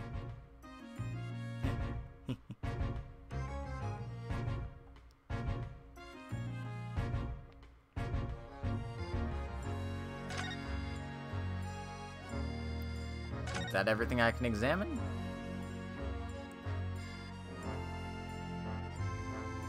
No, I can examine this too. There are all sorts of strange buildings here in the Great Exhibition Grounds. Gregson can just hear the sound of his salary cut now. Yep. Yep, poor boy. I seem to remember something similar being exhibited in Japan one time. Oh, in your country, Runo? I do wish I could go and see it. I'd present a particularly steely samurai with a present of one of Hurley's stories I've written especially. And see if I can get Hurley into a jam against some Baristu Master Ninjas. You might not find as many of those sorts of people around as you think. Oh, well that's dull. Oh, but I do know a prosecutor with a Chanmage top knot I could introduce you to. A Chanmage, really? Do you think I could have my picture taken with him? Do you? Assuming he's recovered from the trim Cosma gave him a year ago, yes.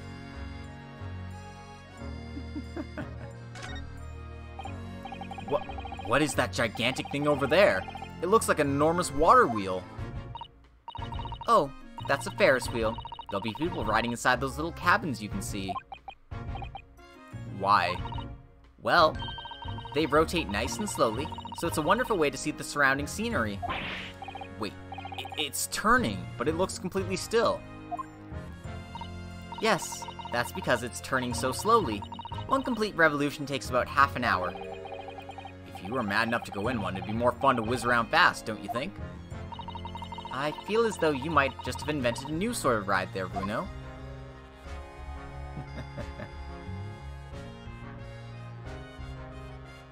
Like, seriously, I want to examine William and Turner box. Who is William and or Turner?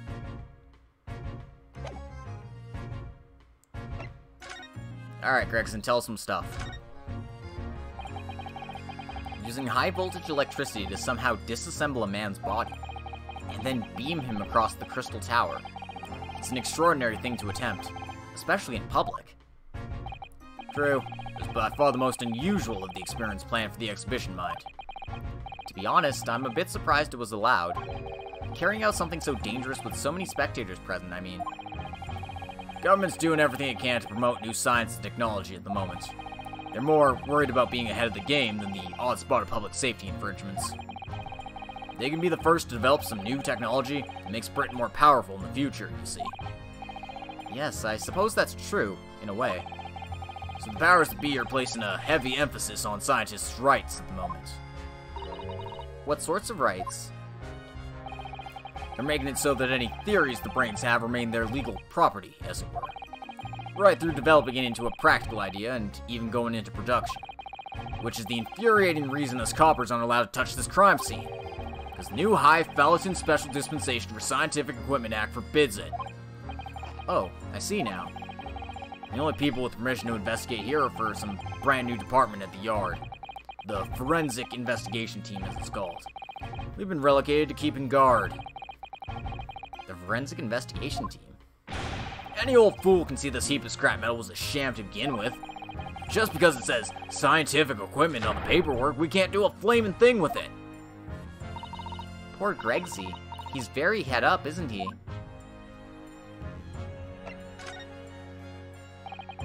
Remind me again, what's this new legal act that means we're not allowed to touch the scene here? Are you having me at it, Sunshine? It's the Special Dispensation for Scientific Equipment Act. Yes. I think Hurley mentioned that recently. With a real twinkle in his eyes, I remember. I'm sure he did, your ladyship. I'm sure he did. Passed especially for this great exhibition it was. All scientists have to do is present their ideas or some inventions to some suits in the civil service. And if it gets rubber stamped, that's a guarantee of rights to maintain the invention's confidentiality. What does that really mean? Think about it. Think of all the world-changing new inventions on display every day at this exhibition.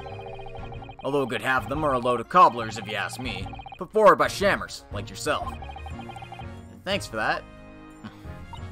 Oh, I love how absurd some of the inventions here are. It's all so fun. Might be fun to you, but a member of the force has to be present at every single demonstration. Can you imagine? Hank science, that's what I say. Oh, I don't think so. That sounds like my dream job. You'd soon think otherwise after spending a day guarding all these shammers' bogus contraptions. But if they're all bogus, how can anyone hope to demonstrate them? There'd be no point. Yeah, well, there is a point, sadly. Sorry? Thanks to another one of our government's bright ideas. If any theory or invention is deemed to show potential, the government hands out a research grant. The scientists get funding? Exactly. And that's what they're all after. All these shammers come from far and wide to clog up Hyde Park. And who has to keep them all safe, eh? Who has to smile politely and welcome those coppers, that's who. So, you can see why I say it now, can't you? Hang science, hang it! Oh, maybe I can see your points. Yeah, he's not a big fan of this. I bet Gregson sabotaged it just because he was sick of doing this beat work. Apparently, Professor Harebrained lives and works in Germany, now conducting his research. That's right. Came back here to Britain especially for the great exhibition, as I understand it. Probably after one of the government's research grants. Actually, we learned something else about the professor earlier today. About his time in further education. Turns out he was at university with someone we both know. Lord Van Zeeks. What's that? That's news to me. But if Van Zeeks mans the prosecution, then, as the accused, the professor's fate is sealed? Because the Reaper will get him one way or another? Blimey. Man, it's beyond me. I don't know what goes on in that head of his. Talking of Van Zeeks, this morning's paper ran the story of him being attacked. You read that? Oh, yes, but Mr. Reaper's completely fine. Nothing to worry about. Yeah, right. Glad to hear it. Still, the Reaper, huh? How long's that business gonna keep up, I wonder?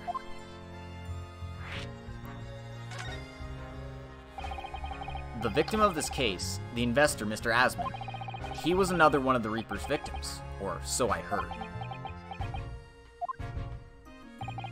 Lord Barrack von Zieks is a top-class prosecutor, but even he can't always push the right verdict through. Sometimes justice can't win. Yes, I've heard about jurors being bribed and evidence being falsified. And that's how the notion of the Reaper of the Bailey came about, isn't it? Obviously, Scotland Yard suspected Van Zieks initially. We all assumed he was taking matters into his own hands if he failed to seal a deal in court. Although the man himself denies that charge. Well, we've done a very thorough investigation, and the conclusion we reached is that Lord Van Zieks is in no way related to the deaths of those people outside the courtroom. There's no question in my mind. I'd stake my reputation on it, I would.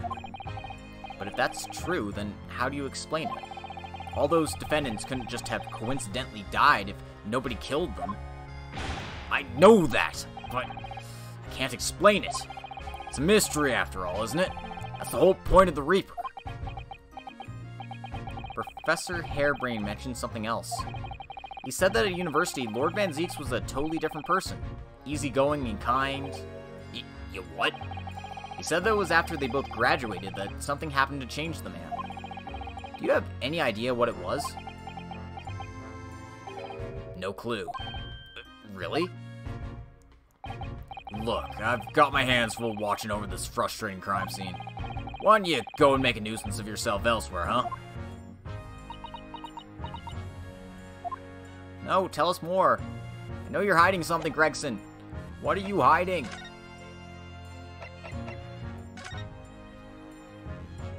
This looks like a crossbow.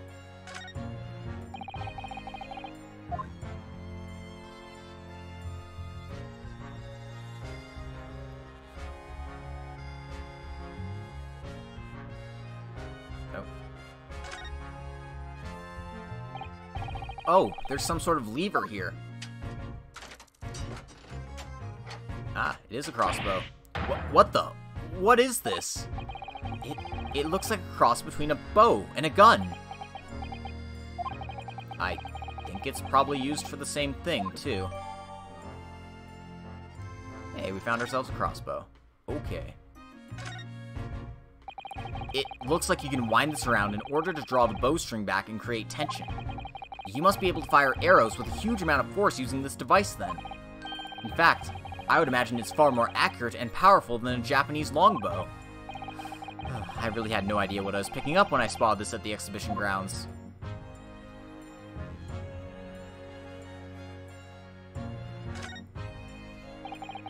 This groove here must be where the arrows are loaded, I suppose. So I was right. It is a sort of bow with an automatic firing mechanism. This would be perfect for someone like me who catches his ear with the bowstring 2 times out of 3.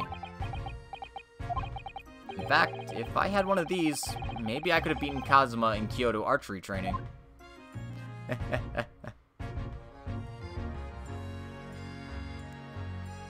Alright.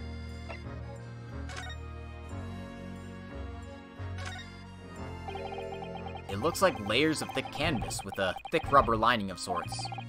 I've never seen anything like it before, but applying Mr. Sholmes' methods, you might deduce it was part of a raincoat, worn by someone who really didn't want to get wet. And the charring must have occurred when the person was struck by lightning. Or maybe not.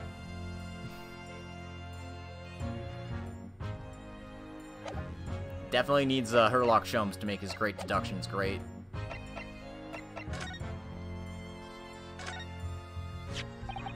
This is the symbol of a defense lawyer where I come from, Inspector.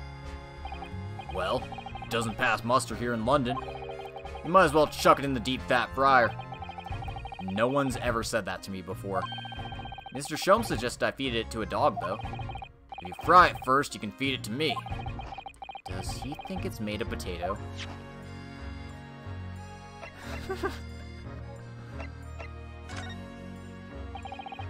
As a detective, what do you make of this? Personally speaking, 9 times out of 10, I find clues turn out to be red herrings. So there's every chance that's totally irrelevant. That's actually a fairly persuasive argument.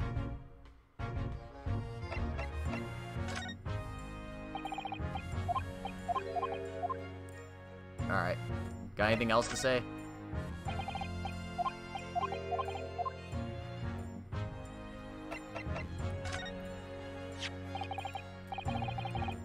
Inspector, have you read this paper?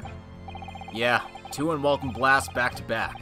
This one at the exhibition, and the Reaper getting attacked. I know. Terrible news to wake up to, wasn't it? Tried to pretend I hadn't read it and turned over another 40 winks. Thanks to that, I was laid up and got a roasting from the super. Some mornings are like that, aren't they?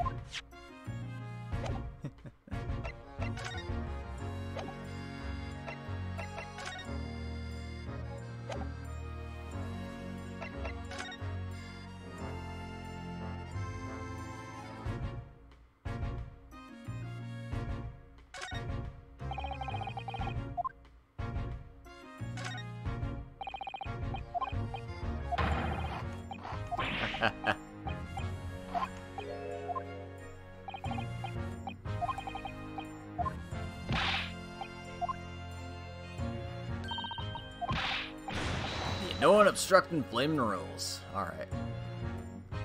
You gotta go, but it's been fun. Thanks for popping in and saying hi, Koro. I appreciate it. I'm trying to find out where these other clues are hiding.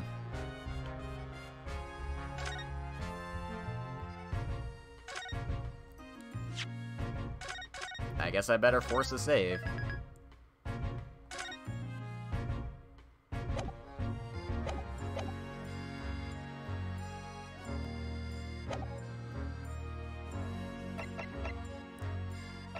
Thanks for the assist, Sora. I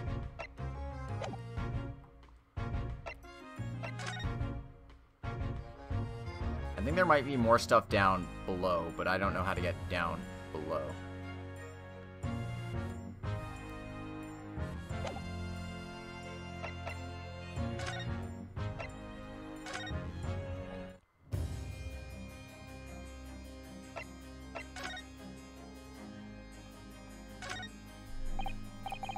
Lord Van Zeeks. I think he's ignoring you, Runo. Prosecution and defense should avoid speaking outside of the courtroom as a rule. So if anyone is being rude here, it's most certainly the man in black there standing before us. Oh, I see. Well, thank you for setting the record straight. Did you see that? He spoke to me, Runo. So, Lord Van Zeeks, have you managed to visit the Great Exhibition yet?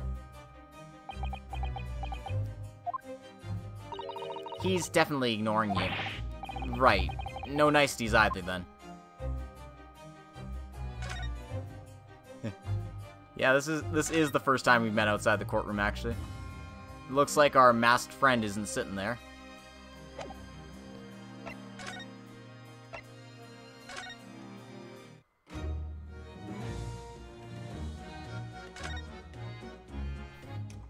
His office is very gothic. It certainly is. The Crystal Tower. It's certainly an apt name. It was built to be the focal point of the exhibition, and it definitely is being so tall and with all that glass. I can't imagine a building like this ever being erected in Japan. Erected. There are lots of exhibits inside the tower as well, apparently. Of course, there's an observation deck, but there's also an art gallery, a zoo, and a museum. But I heard you have to queue for 3 hours just to get through the doors. Well, at the moment, the shattered glass from the failed experiment may well be the biggest draw. And thanks to that accident, the whole tower is shut. Suddenly, it's not the Crystal Tower anymore, but the Crystal Glass Shower. Apparently, everyone's taking to the skies now to look down at the disaster from above instead. But there's a 3-hour queue to go up in a balloon now. Londoners must be very patient people.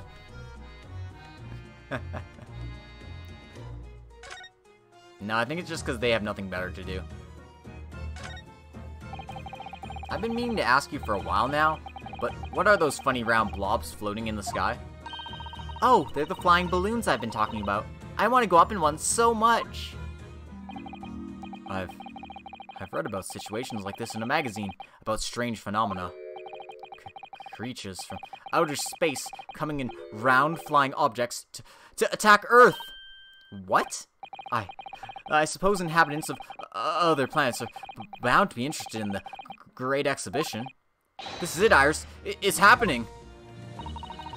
It's not. Don't worry. I'll explain it all to you later over a nice cup of tea, Ryuno.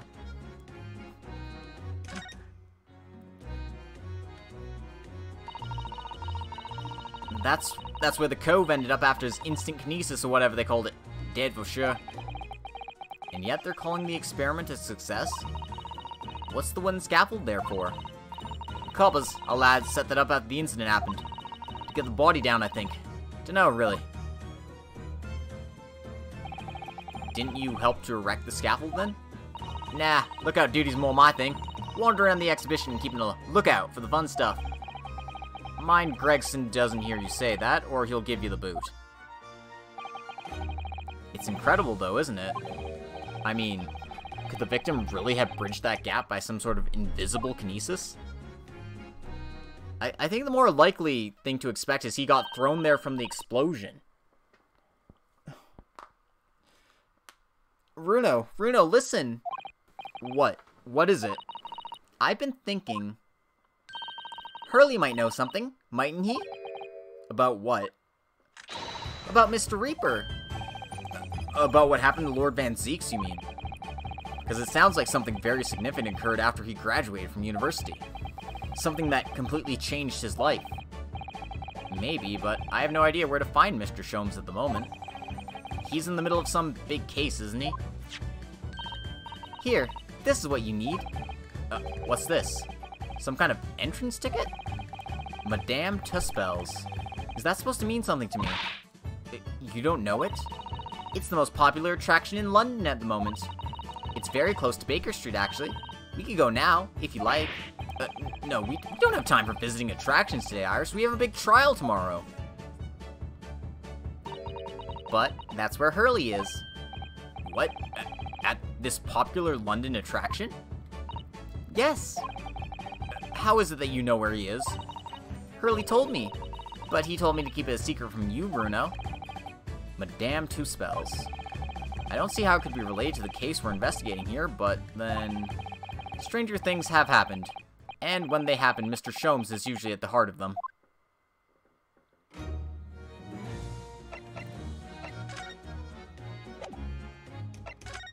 So I guess I got everything I needed to see.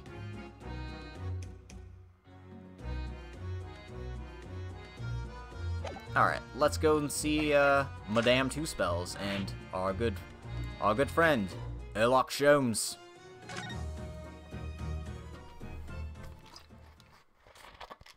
Time to meet our idiot. 22nd of October, Madame Tussbells, Museum of Waxworks.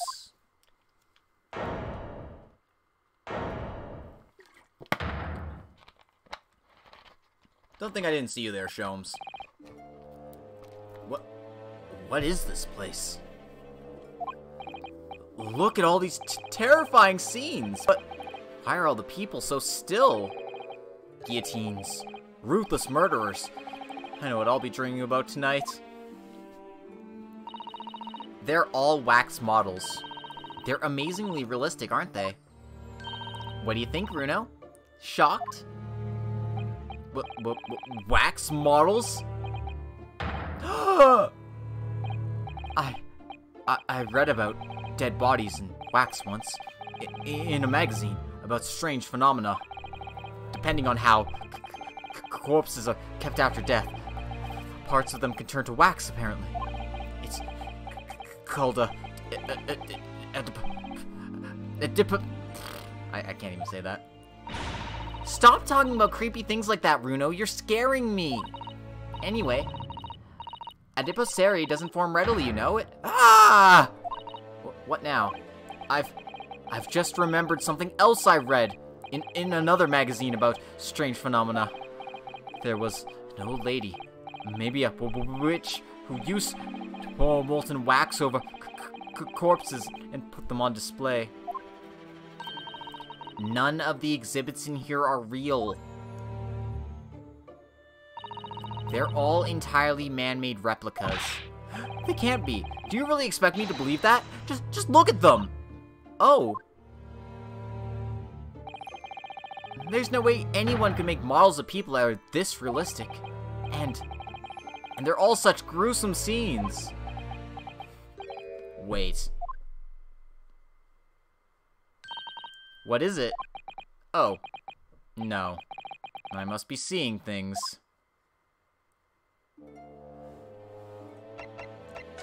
That's right, Lenny. We need to examine everything that isn't that mysterious man.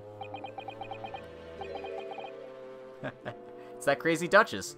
The one who bathed in virgin blood. Ah yes, Elizabeth Bathory. And Jack the Ripper. They're all here. Is this an arm? It looks like an arm, doesn't it? Maybe one of the waxwork models has fallen over. You don't think it could be the work of one of the mass murderers in here, do you? Runo, stop scaring me! Is it a wax arm or a real one? Come on, you're always pointing that finger of yours in court. Poke the arm now and see how it feels. Objection!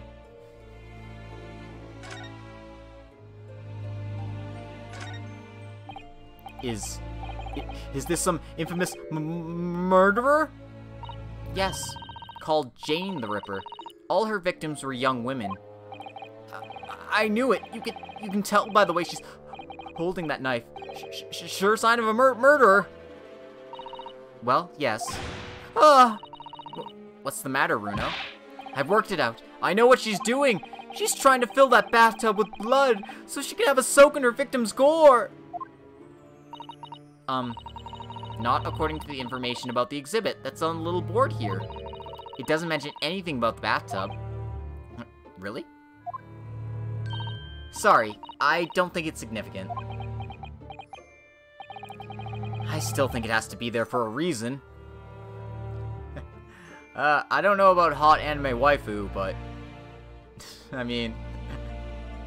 At least it's not, Fate's rendition of it. That's for sure. That big, heavy curtain is in a very prominent position, isn't it? I have a nasty feeling there's gonna be something truly terrifying behind it. Oh yes, that's the famous Two-Spell special exhibit. It depicts one of England's most notorious killers. Do you want to pay the extra fee and have a look? Pay more money to be even more terrified? Ooh, let me think about that for a moment. It was only a suggestion.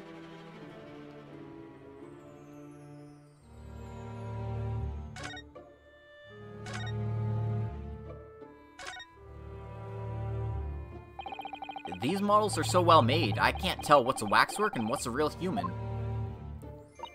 Or maybe, all the exhibits are real people, and when it's closing time and all the visitors have gone home, they suddenly start moving about. Just thinking about it makes me wish it was closing time already and I was on my way home.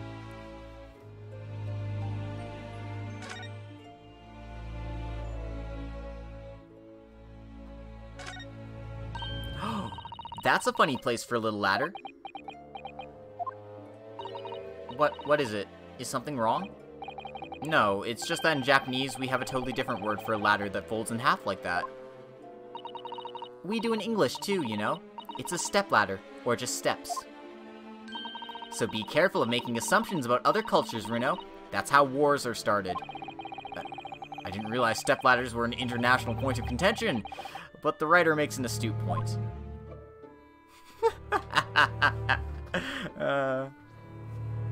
There's always a joke about stepladders in this game. You just gotta find them. Is this an example of Western Tsujigiri? I don't know what that is. You know, when an unscrupulous samurai randomly attacks a passerby to test his sword. I still don't know, no. But actually, a waxwork samurai would probably be hugely popular. And thus things were never the same regarding stepladders in this universe. Could you model it, do you think, Runo? Doing that Tsujigiri thing you mentioned. Well, I do have a sword, but I have no intention of testing how sharp it is on a human subject. For now, at least.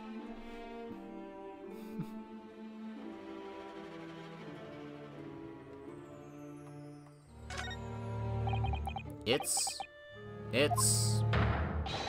the great detective, Mr. Herlock Sholmes. Mr. Sholmes has his own wax statue in here? Really? Well, he is a world famous after all. It's an uncanny resemblance, isn't it? It makes my skin crawl to look at it. I know! But look, Runo, you can kick this Hurley and he doesn't move a muscle. You can't go around kicking the exhibits, Iris. Wait. It just moved, I'm sure. And not just a little bit, either. Hmm? Really? Did it? And look closely. There are beads of sweat on the face of this waxwork model.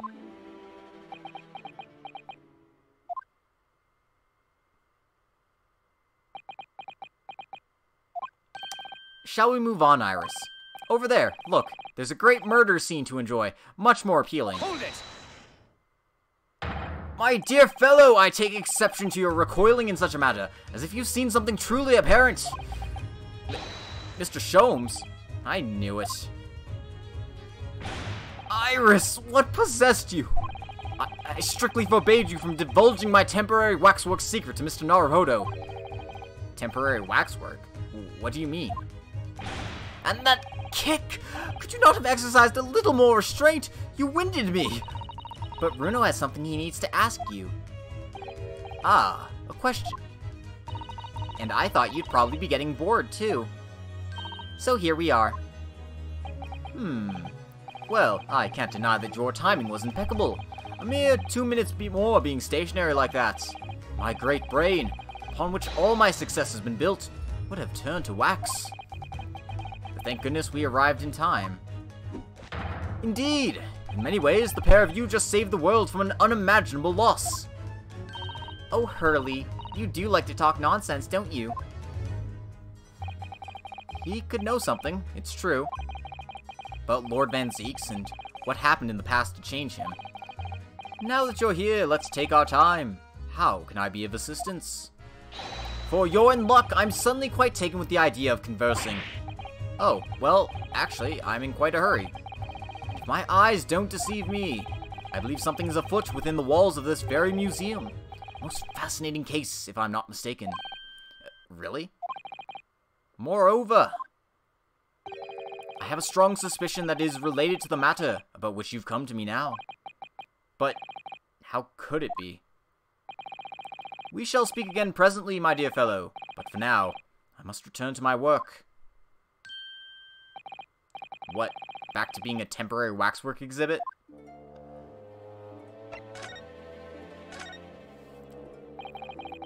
What is this place? Madame Two Spells came to London from France 3 years ago, I understand. Since she opened this little waxwork museum last year, it's enjoyed great popularity in London. There are museums like this in Japan too, but these displays are something else. I mean, they aren't made from actual real people, are they? The extreme realism of these waxwork models is a particular secret of the Two Spells family, they say. They earned renown during the French Revolution for waxworks of victims of the guillotine. Ugh, that sounds grim. The gruesome scenes were portrayed with such realism in the expressions of the faces of the condemned. Apparently, the sculptors would make the models directly from the corpses, right there at the site of the executions. That really turns my stomach. That's just one of several legends about the Two Spells family. Whether there's any truth in it, I couldn't say. But anyway, this museum houses models of famous people from all over the globe. Nevertheless, the most popular area of the museum by quite some margin is this House of Horrors. House of Horrors? Of course, visitor numbers are dwindling now as a result of the Great Exhibition. But people usually flock here to see the exhibits of some of London's most vile criminals at their gruesome work. Naturally, most of the miscreants portrayed here were sent to the gallows. So they're even stiffer now than the models of them! Have you heard of poor taste? My dear fellow, the public live for poor taste. They yearn to be shocked. So, the hideous exhibits in here are... they're all portrayals of real events that actually took place. Is it just me, or did the temperature in here just seem to drop? Anyway, I advise you not to think too deeply about what you see here. Oh, he's back to being a waxwork, is he?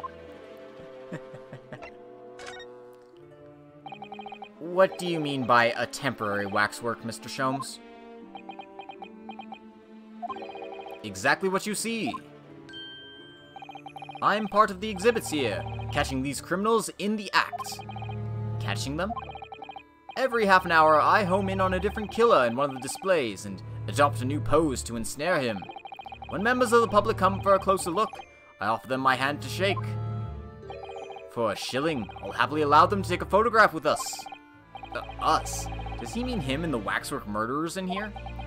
But why, Mr. Sholmes? My dear fellow, isn't it obvious? For the money. He really roared at me there. Very fitting for the House of Horrors. As it stands, I may struggle to pay this month's rent. And I have the ravenous iris to consider.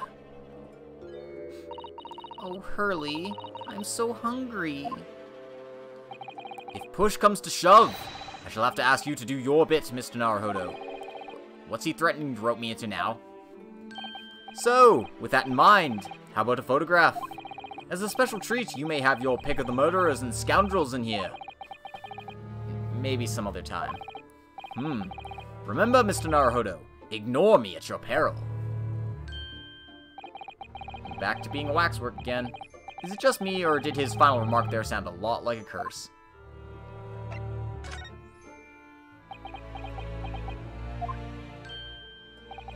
Well, what is it you'd like to ask me then? Actually, it's about Lord Van Zeeks. Ah, our friend, Mr. Reaper. How did you find him? Well, I trust.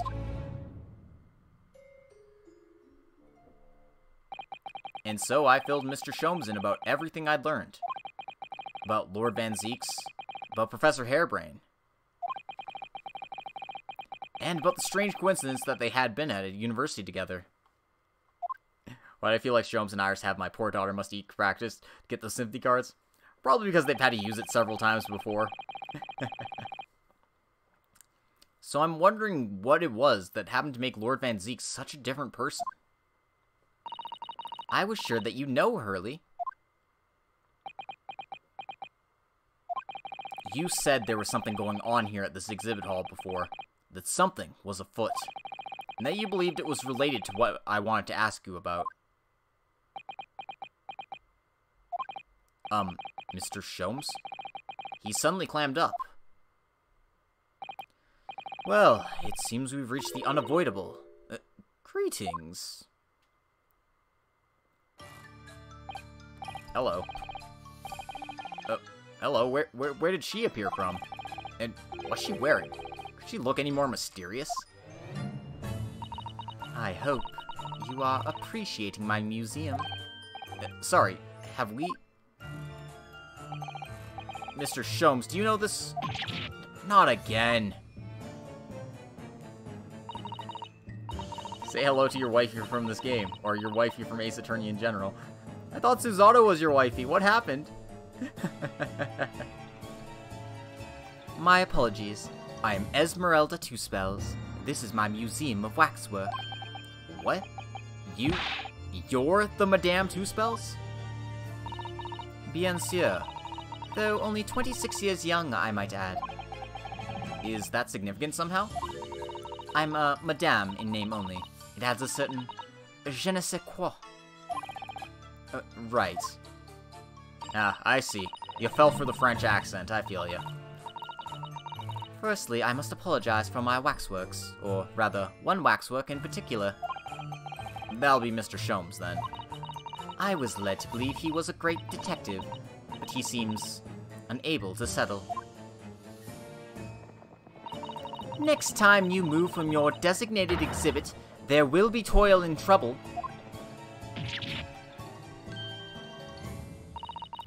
The French is part of it, the witch aesthetic is another part. Fair, fair. She sounds deadly serious. That's a problem. How am I supposed to ask Mr. Sholmes about Lord Van Zeeks now? Let's not forget what Hurley said before. About something being afoot, right here in the museum, I mean. Yes, I know, but... I'm so curious. I want to know what's happening here. Haven't we got enough on our plates already? Well, tell us, what's going on here? Did you make all these waxworks, Madame Two Spells? I did. I am the 3rd generation of waxwork artisans, you know. Gosh. It's London. Of course there's a Harry Potter reference. It was my grandmother who began the tradition in my family. Her fortunes were checkered, living through the turbulent times of the French Revolution as she did. Though that is when she acquired the savoir-faire that leads to the astonishing lifelikeliness. All these waxwork really do look as though they're alive. In fact, they look more alive than Hurley. What you see exhibited here represents the most atrocious of London's criminal past. All the waxworks were created in the presence of real people on which they are modeled. In the hours immediately following their executions. That is the secret to the extraordinary lifelikeness. That sounds terrifying. All walks of life have similar challenges, I'm sure. To carry out one's trade par excellence, one must go to extraordinary lengths. My exhibits are a reflection of society. I create only that which the public wishes to see. Why couldn't the public have wished for something less horrifying? Do not fear. Sorry. This room is the only one in the museum with such a macabre theme. I do hope you'll explore. There are models of famous singers, actors, politicians. Something for every taste, I hope. It was Iris who dragged me straight in here, come to think of it. Sorry, perhaps I should have eased you into things. Yeah, people are pretty sick, especially Iris and Hurley.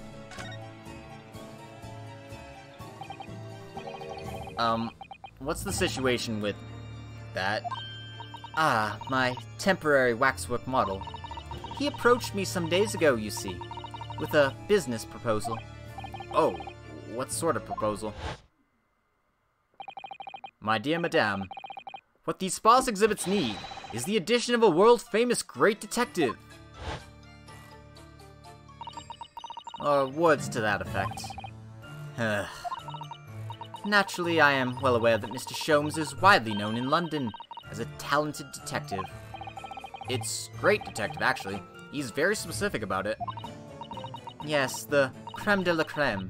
So I was keen to come to some arrangement with him, of course. But sadly, we were unable to agree terms. Let me guess. Someone wanted to charge an exorbitant price for his services? For a mere £500, I will dive into your cauldron of wax this very moment. Or words to that effect. Mr. Sholmes might have overdone it slightly with the sales pitch. Regrettably, the museum has a shortage of funds at the moment, due to unforeseen circumstances. So we came to the current arrangement instead. Surely he doesn't really need to do what he's doing, though, does he? I would think not, but he was very insistent. I have a 50-shilling problem that must be resolved by the morning. Or words to that effect. It's the pawnbroker, that's what it is. He must have something to redeem. Is the consulting detective work not going so well? I have no idea what Sholmes is doing here. So what is afoot? I wonder, could I ask you something? Bien sûr. I'm just curious, is anything going on in the museum at the moment? Some kind of incident, perhaps? Whoever suggested such a thing to you? Oh, well, it was... your temporary waxwork over there who mentioned to me a little... Oh, he's disappeared! A wax model is a work of art, not some tawdry object for trade. Oh. There you are! Leaving the exhibit again when you should be working.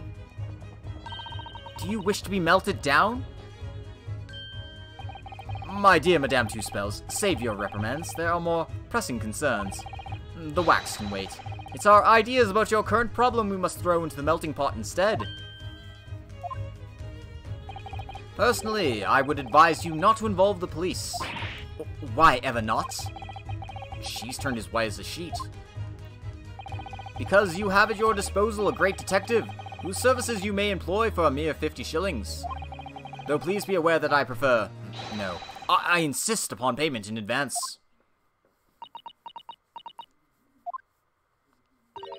Very well.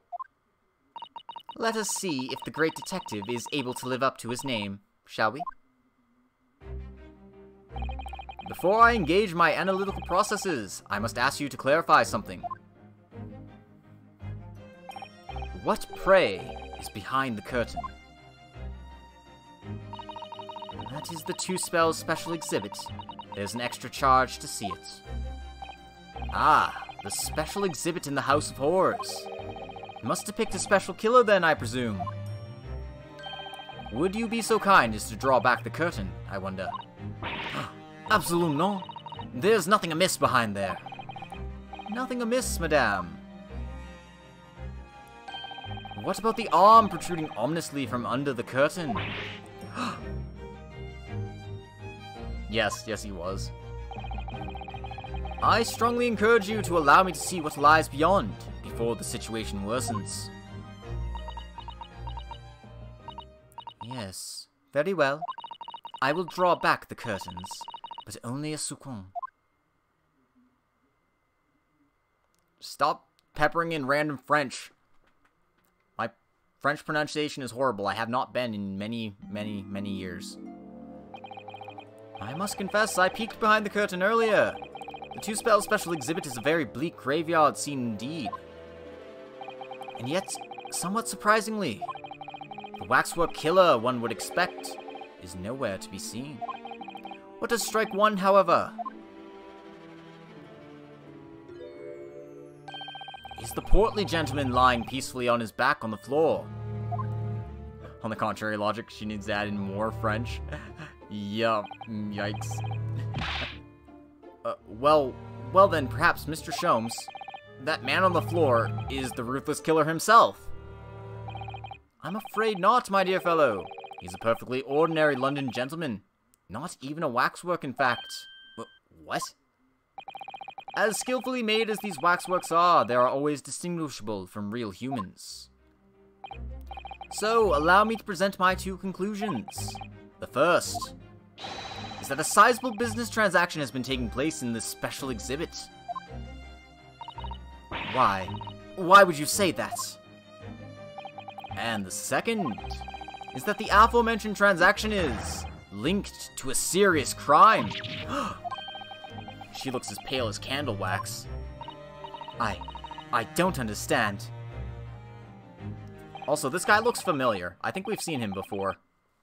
So, Madame Two Spells, as you've agreed to my fee, you shall now have the pleasure of seeing this famously great detective and temporary exhibit at work.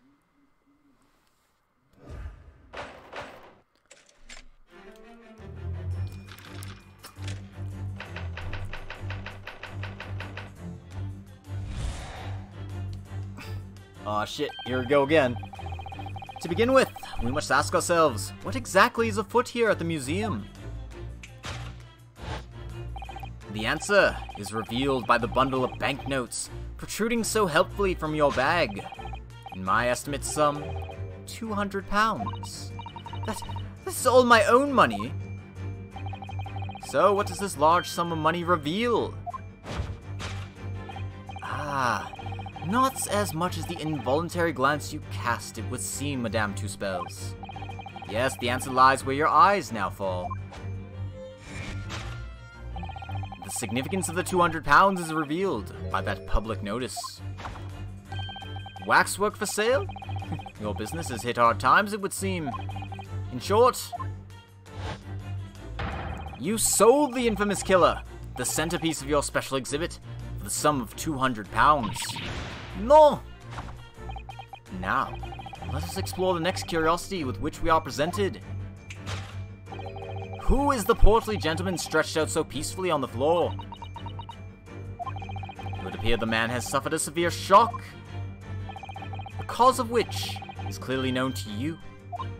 Ah. Unfortunately, madame, keeping secrets does not appear to be your forte. What dealt the man such a shocking blow was, of course, the 200 pounds. It would appear that you twisted this gentleman around your little finger most effectively. What are you suggesting? He rashly agreed to purchase the waxwork for the sum of 200 pounds. Only when he came to hand the money over, did it occur to him what an extortionate amount he was paying. But the money was no longer in his hands. And the result? The scene we see before us. He's collapsed in shock. Yes, the killer in this special exhibit fetched a killer price. We can only pray that the gentleman's dreams are not plagued with regret. These are always so silly.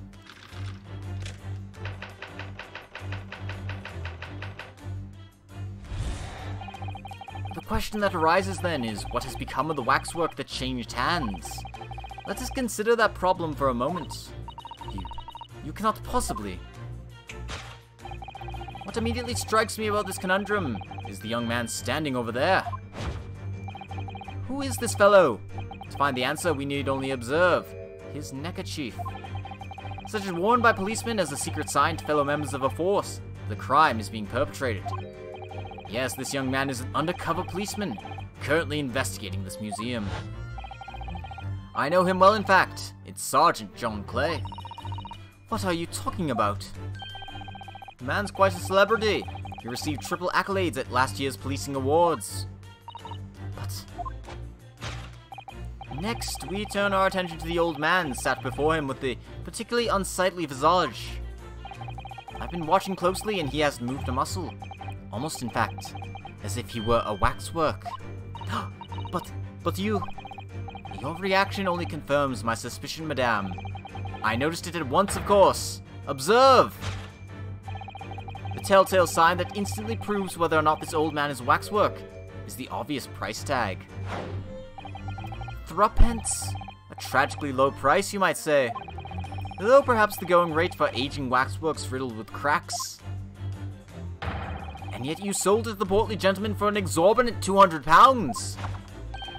Sort of plucky behavior that's sure to attract attention of Scotland Yard. Isn't that so, madame?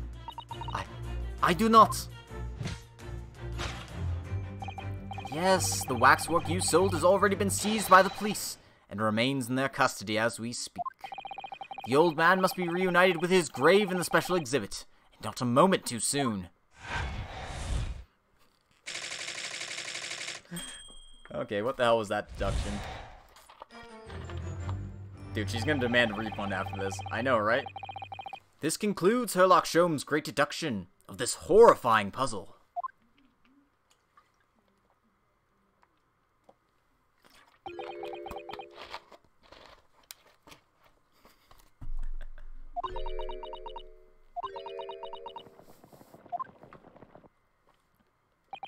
I see I've stunned you all into silence.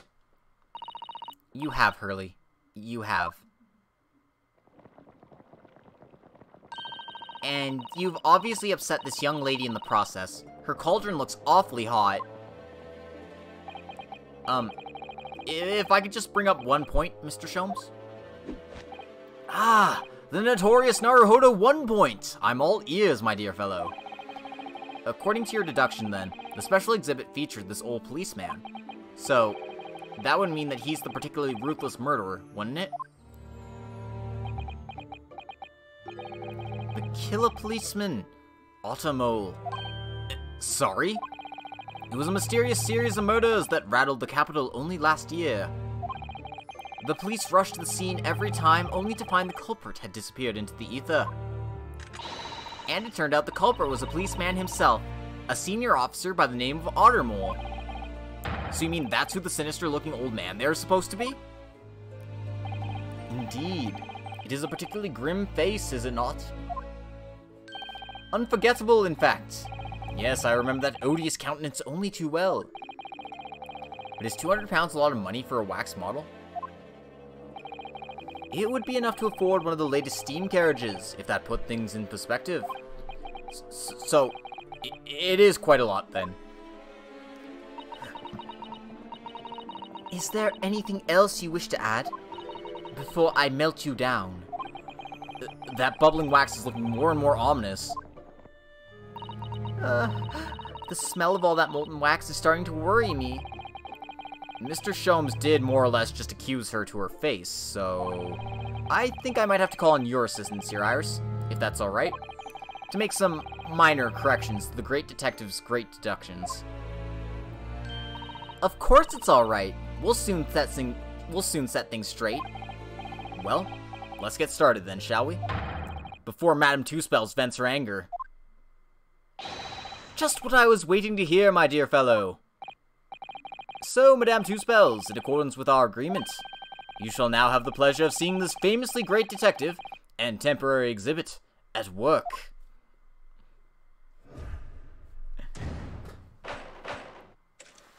Hold it, Mr. Sholmes.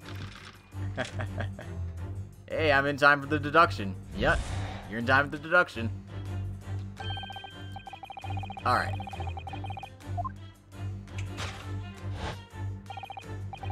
The answer is revealed by the bundle of banknotes protruding so helpfully from your bag. That is all my own money. So, what does this large sum of money reveal? Ah, not as much as the involuntary glance you cast, it would seem, Madame Two-Spells. Yes, the answer lies where your eyes now fall. The significance of the 200 pounds is revealed by that public notice. She definitely looked in this direction, it's true. But I'm not sure she'd sell any of her waxworks, even for 200 pounds. Oh? She must pour her heart and soul into making them, don't you think? Over and above the wax. If it were me, I wouldn't sell them for anything. For that much money, I would. But it sounds like that makes me a bad person. Well, anyway, I wonder if the 200 pounds could have some other significance. Let's follow that furtive glance again and see if there's anything else that could explain it.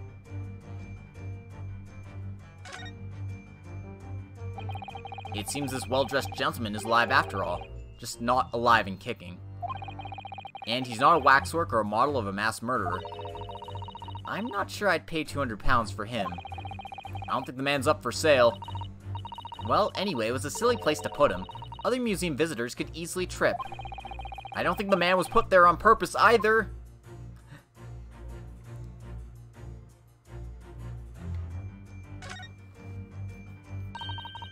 What's that note doing pinned on the wall there? Oh, yes, let's see.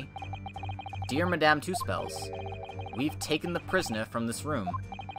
The price for his safe return is 200 pounds. Have the money ready by noon on the 23rd of October. What? It's just like the sort of thing that's left behind when someone's kidnapped. Yes, it's a ransom note. Exactly. Yep. Gina's back, you gotta watch because of her. Take that! Also, I should probably save at some point during this. The significance of the 200 pounds is revealed by that ransom note.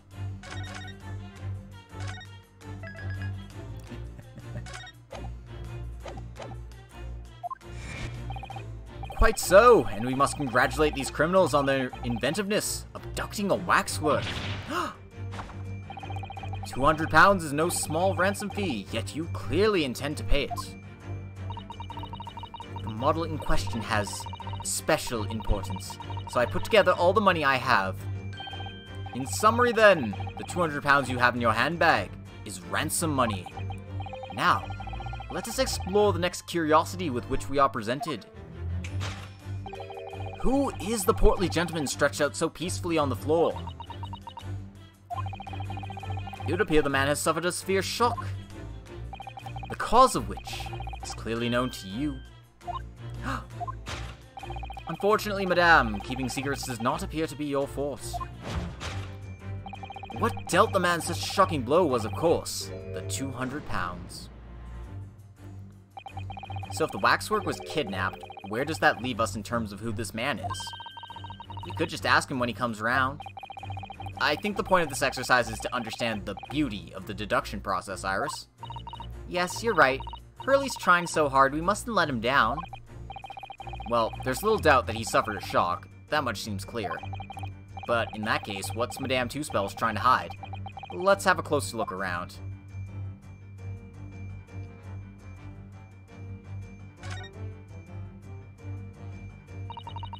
This is just Madame Two-Spells' right hand, isn't it? Yes, it must be. I can clearly see her left hand after all. Oh, but wait a minute. This is a left hand as well. Look. Don't say such creepy things, Iris, please. And it seems very stiff, too. In fact, it's really hard. You mean it's made of wax? What else is here that I can take a looky at?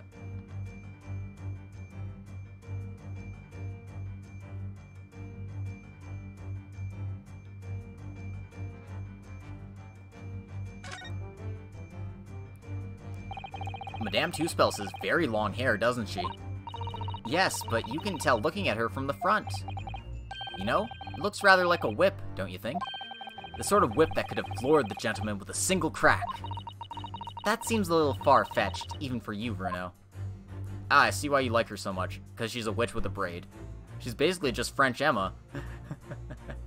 Take that!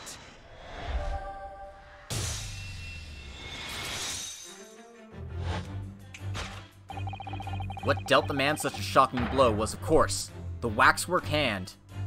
I'm just like witches, man. Don't judge me. No, I'm not.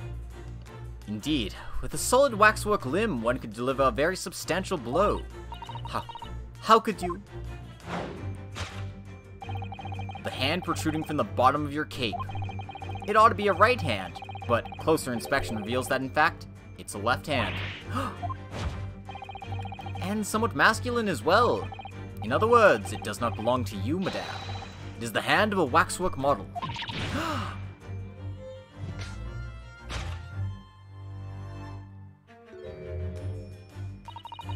Some of the visitors to my museum can be troublesome. They meddle with the exhibits and cause damage. So you mean that arm? Yes, this gentleman saw fit to try to remove it as a souvenir. No small keepsake. Like taking a whole branch of a cherry tree when you go to view the blossoms. I'm afraid I had to teach the man a lesson.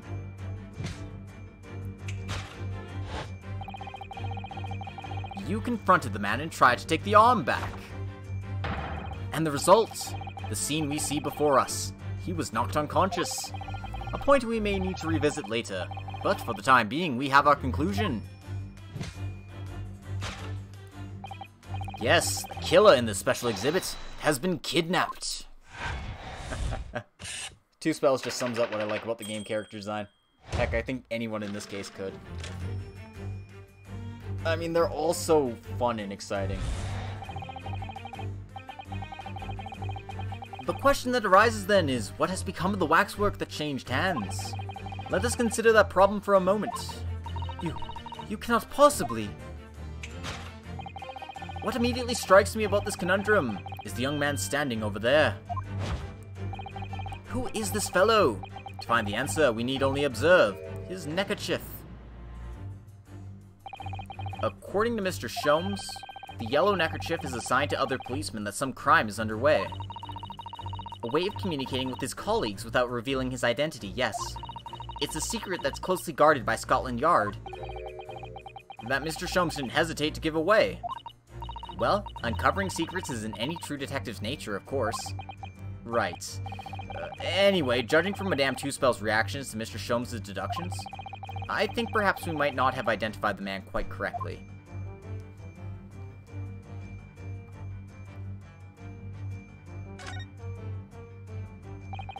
I've seen hats like this in Japan as well. They're called flat caps, aren't they? Yes, or hunting caps. Hurley's hat is called a deer stalker, by the way. Hunting. Stalking.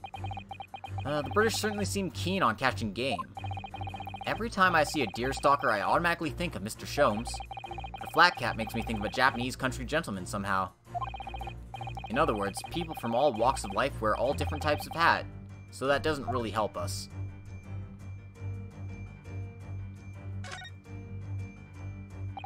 What the? The man has a stub sticking out of his shoulder where his arm should be. Ah, well, that settles it then. Right, this isn't a real person at all. His entire arm's been ripped off from the shoulder down.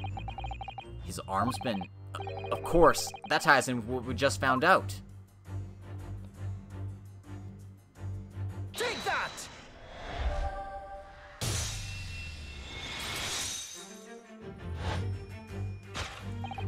Who is this fellow?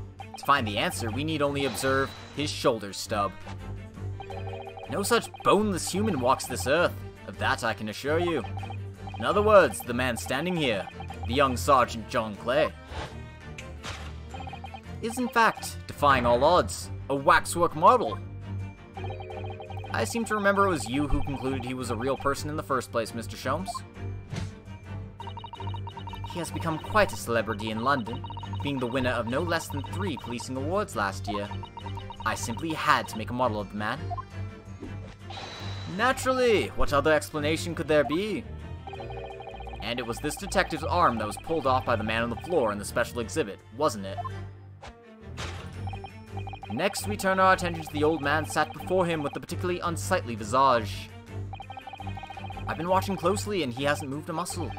Almost in fact, as if he were a waxwork. But you... Your reaction only confirms my suspicions, madame. I noticed it at once, of course. Observe! The telltale sign that instantly proves whether or not this old man is a waxwork is the obvious price tag. A killer policeman called Ottermole, was it? Was he well known?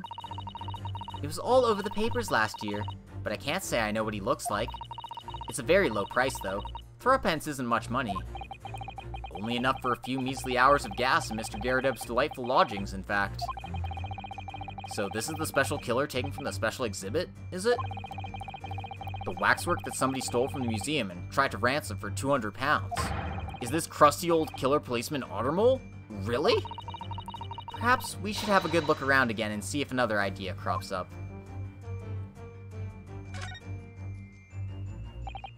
£3. It's a far cry from £200, isn't it? For £3, you could buy it and put it on display in your room, Ryuno. I think I'd rather not go to sleep being watched by an old man, if it's all the same to you. This price tag does stand out, though, doesn't it? I mean, you couldn't even buy the helmet on his head for that much money, I don't think. I wonder what the price tag's really for, then.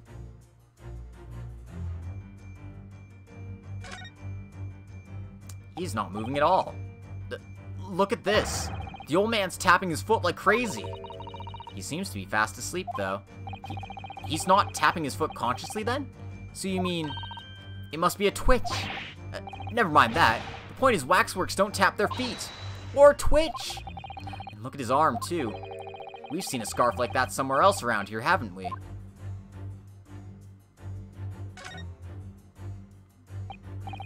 I don't believe it. It's the secret sign that lets other detectives know some criminal activity is underway. Yes, it's a slightly strange choice of outfit if he was trying to go unnoticed. He must be a detective disguised as a policeman!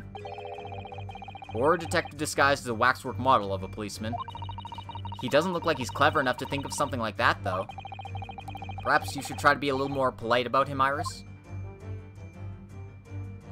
Take that!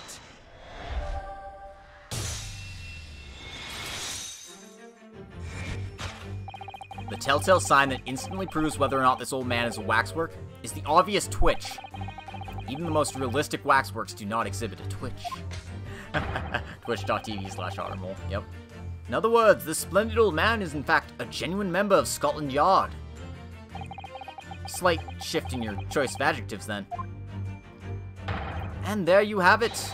Well, Madame Two Spells. Well, what? It was me who contacted the police and demanded that someone come in the first place. He is clearly fatigued. He is sound asleep. But then, what's this tag about showing a price of 3 pence? No doubt the price tag of the muffler, which the old Bobby purchased recently at a local market. Now, I presume you've observed the scarf tied around his arm. Does that not strike you, Mr. Naruhodo? Yes, the secret sign, used by detectives to show that some criminal activity is currently underway. Of course, because, as you know, there has been just such criminal activity happening here. As you deduced from the very beginning, Detective. So, it would seem that we finally arrive at the truth.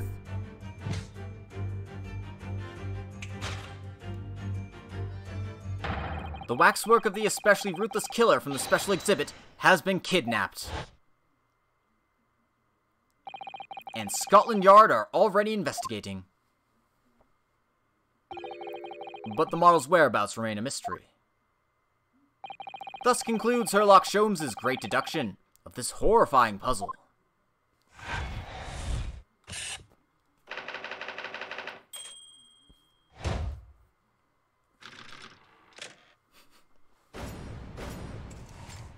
Deduction complete. Elementary.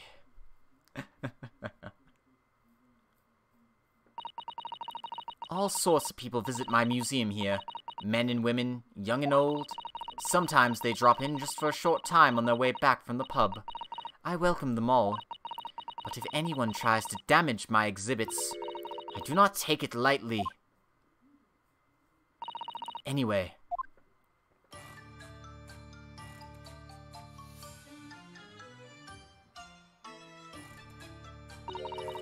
Your great deduction was even more enchanting than I had been led to believe. It was a pleasure, my dear madame. I'm gratified that you enjoyed the spectacle. And as for your rough customer, I've no doubt he'll regain consciousness shortly and return home. What concerns me more is the waxwork from the special display. If it was indeed genuinely abducted. Yes, tragically, it was. And then I would ask you to recount to us the events surrounding the stolen waxwork, in as much detail as possible, if you please. Very well, but after I have told you what I know, I must insist that you return to your work. The talents of a great detective could be put to better use, I feel, but as you wish.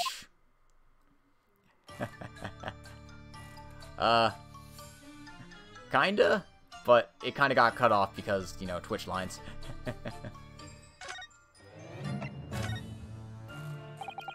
Tell us more about the stolen waxwork, please. It was some days ago now, when I came in here one morning. I immediately noticed that the waxwork was missing from the special exhibit here. It is your most prominent display, so that's why the curtains were closed. And I found the ransom note in its place. The culprit must have broken in during the night and taken it then. So this waxwork that was stolen, it was a model of some horrible criminal, I suppose. Of a particularly horrible criminal, in fact. The killer who left a more profound scar on society than any other, I would say. The Professor. Not a name I've heard of. So, Mr. Naruhodo, it seems the circle is complete. Sorry? The Professor case happened at around the time I was born, didn't it? Indeed it did, Iris. 10 years ago, a series of murders that rocked the capital. 10 years ago? Yes, and exactly at the time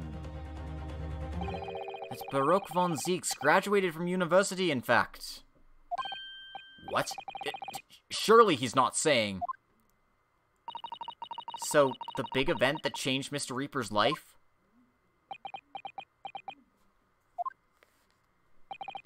As you've surmised, it was the Professor case. Who was this Professor, then?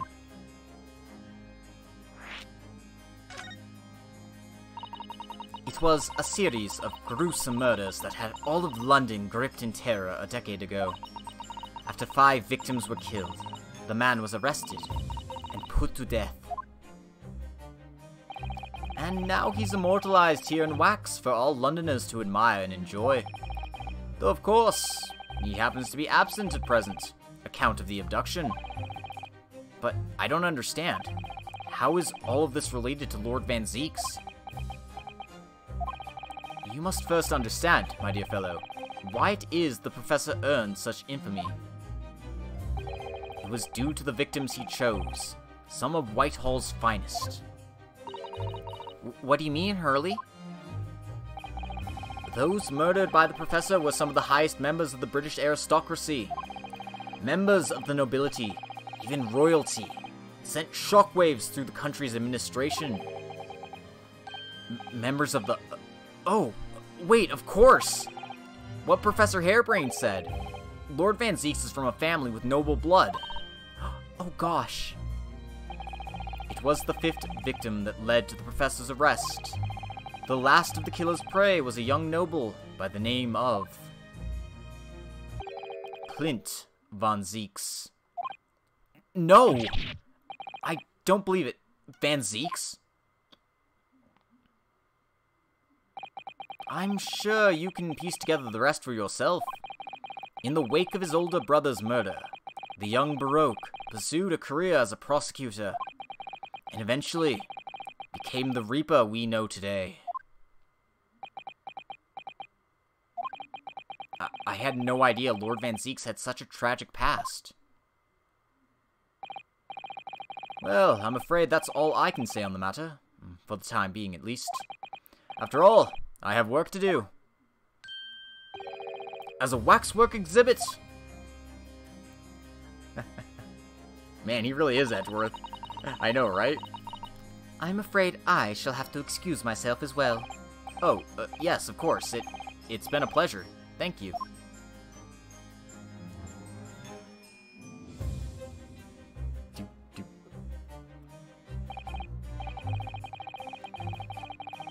In the Scarlet Study, Clint's name was Klimt. Yes, with an M. Oof.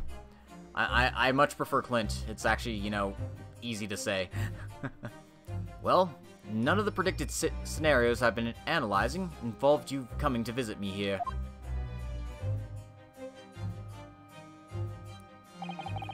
It's been too long. It really has.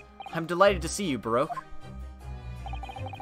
It's been 10 years, and here we are, meeting in a prison of all places.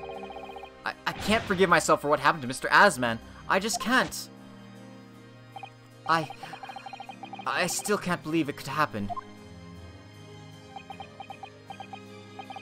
Tomorrow, the court will decide. Yes. I have a young Eastern man acting for my defense. He seems reliable enough, though. It was an accident. A terrible accident. He assures me he can prove it. I must warn you.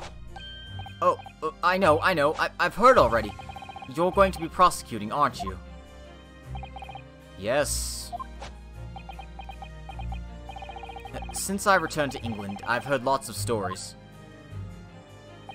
Baroque, are you really... What? Never mind. I know that you have my best interests at heart. My friend is on trial. I wouldn't entrust it to anyone else. Of course, I fully understand. Thank you, Baroque. Until tomorrow, then. I'll see you in court. Ooh. Neat. Curious. Want to find out what happens next, but also I've been streaming for 3 hours, so I'm actually not going to find out what happens next today. We'll have to save it for next time, everyone. And so we end on a cliffhanger, as our trial will start next time. Thank you all so much for coming. I hope you enjoyed this episode of the Great Ace Attorney Chronicles, and I hope you join me next time as we start the trial portion. We still don't know a whole lot about what's going on with the scene, how all the pieces are connected. I'm curious to see what happens with these trials, because I'm going to say trials offhand because I have a feeling that if the last case was a 2-part trial, this one's going to be a 2-part trial. Yeah, that's just my gut feeling. In any case, before I go, thank you all for coming. Have a wonderful day. If you want to help support the channel, feel free to like, follow, subscribe, do all that fun stuff. I stream on Twitch, and I port all my videos to YouTube, so you can check me out either here or there. And last but not least, feel free to check out the links below if you want to help check out my Patreon or check out my AO3 page. Whatever strikes your fancy. In any case, have a good night. We'll see you next time.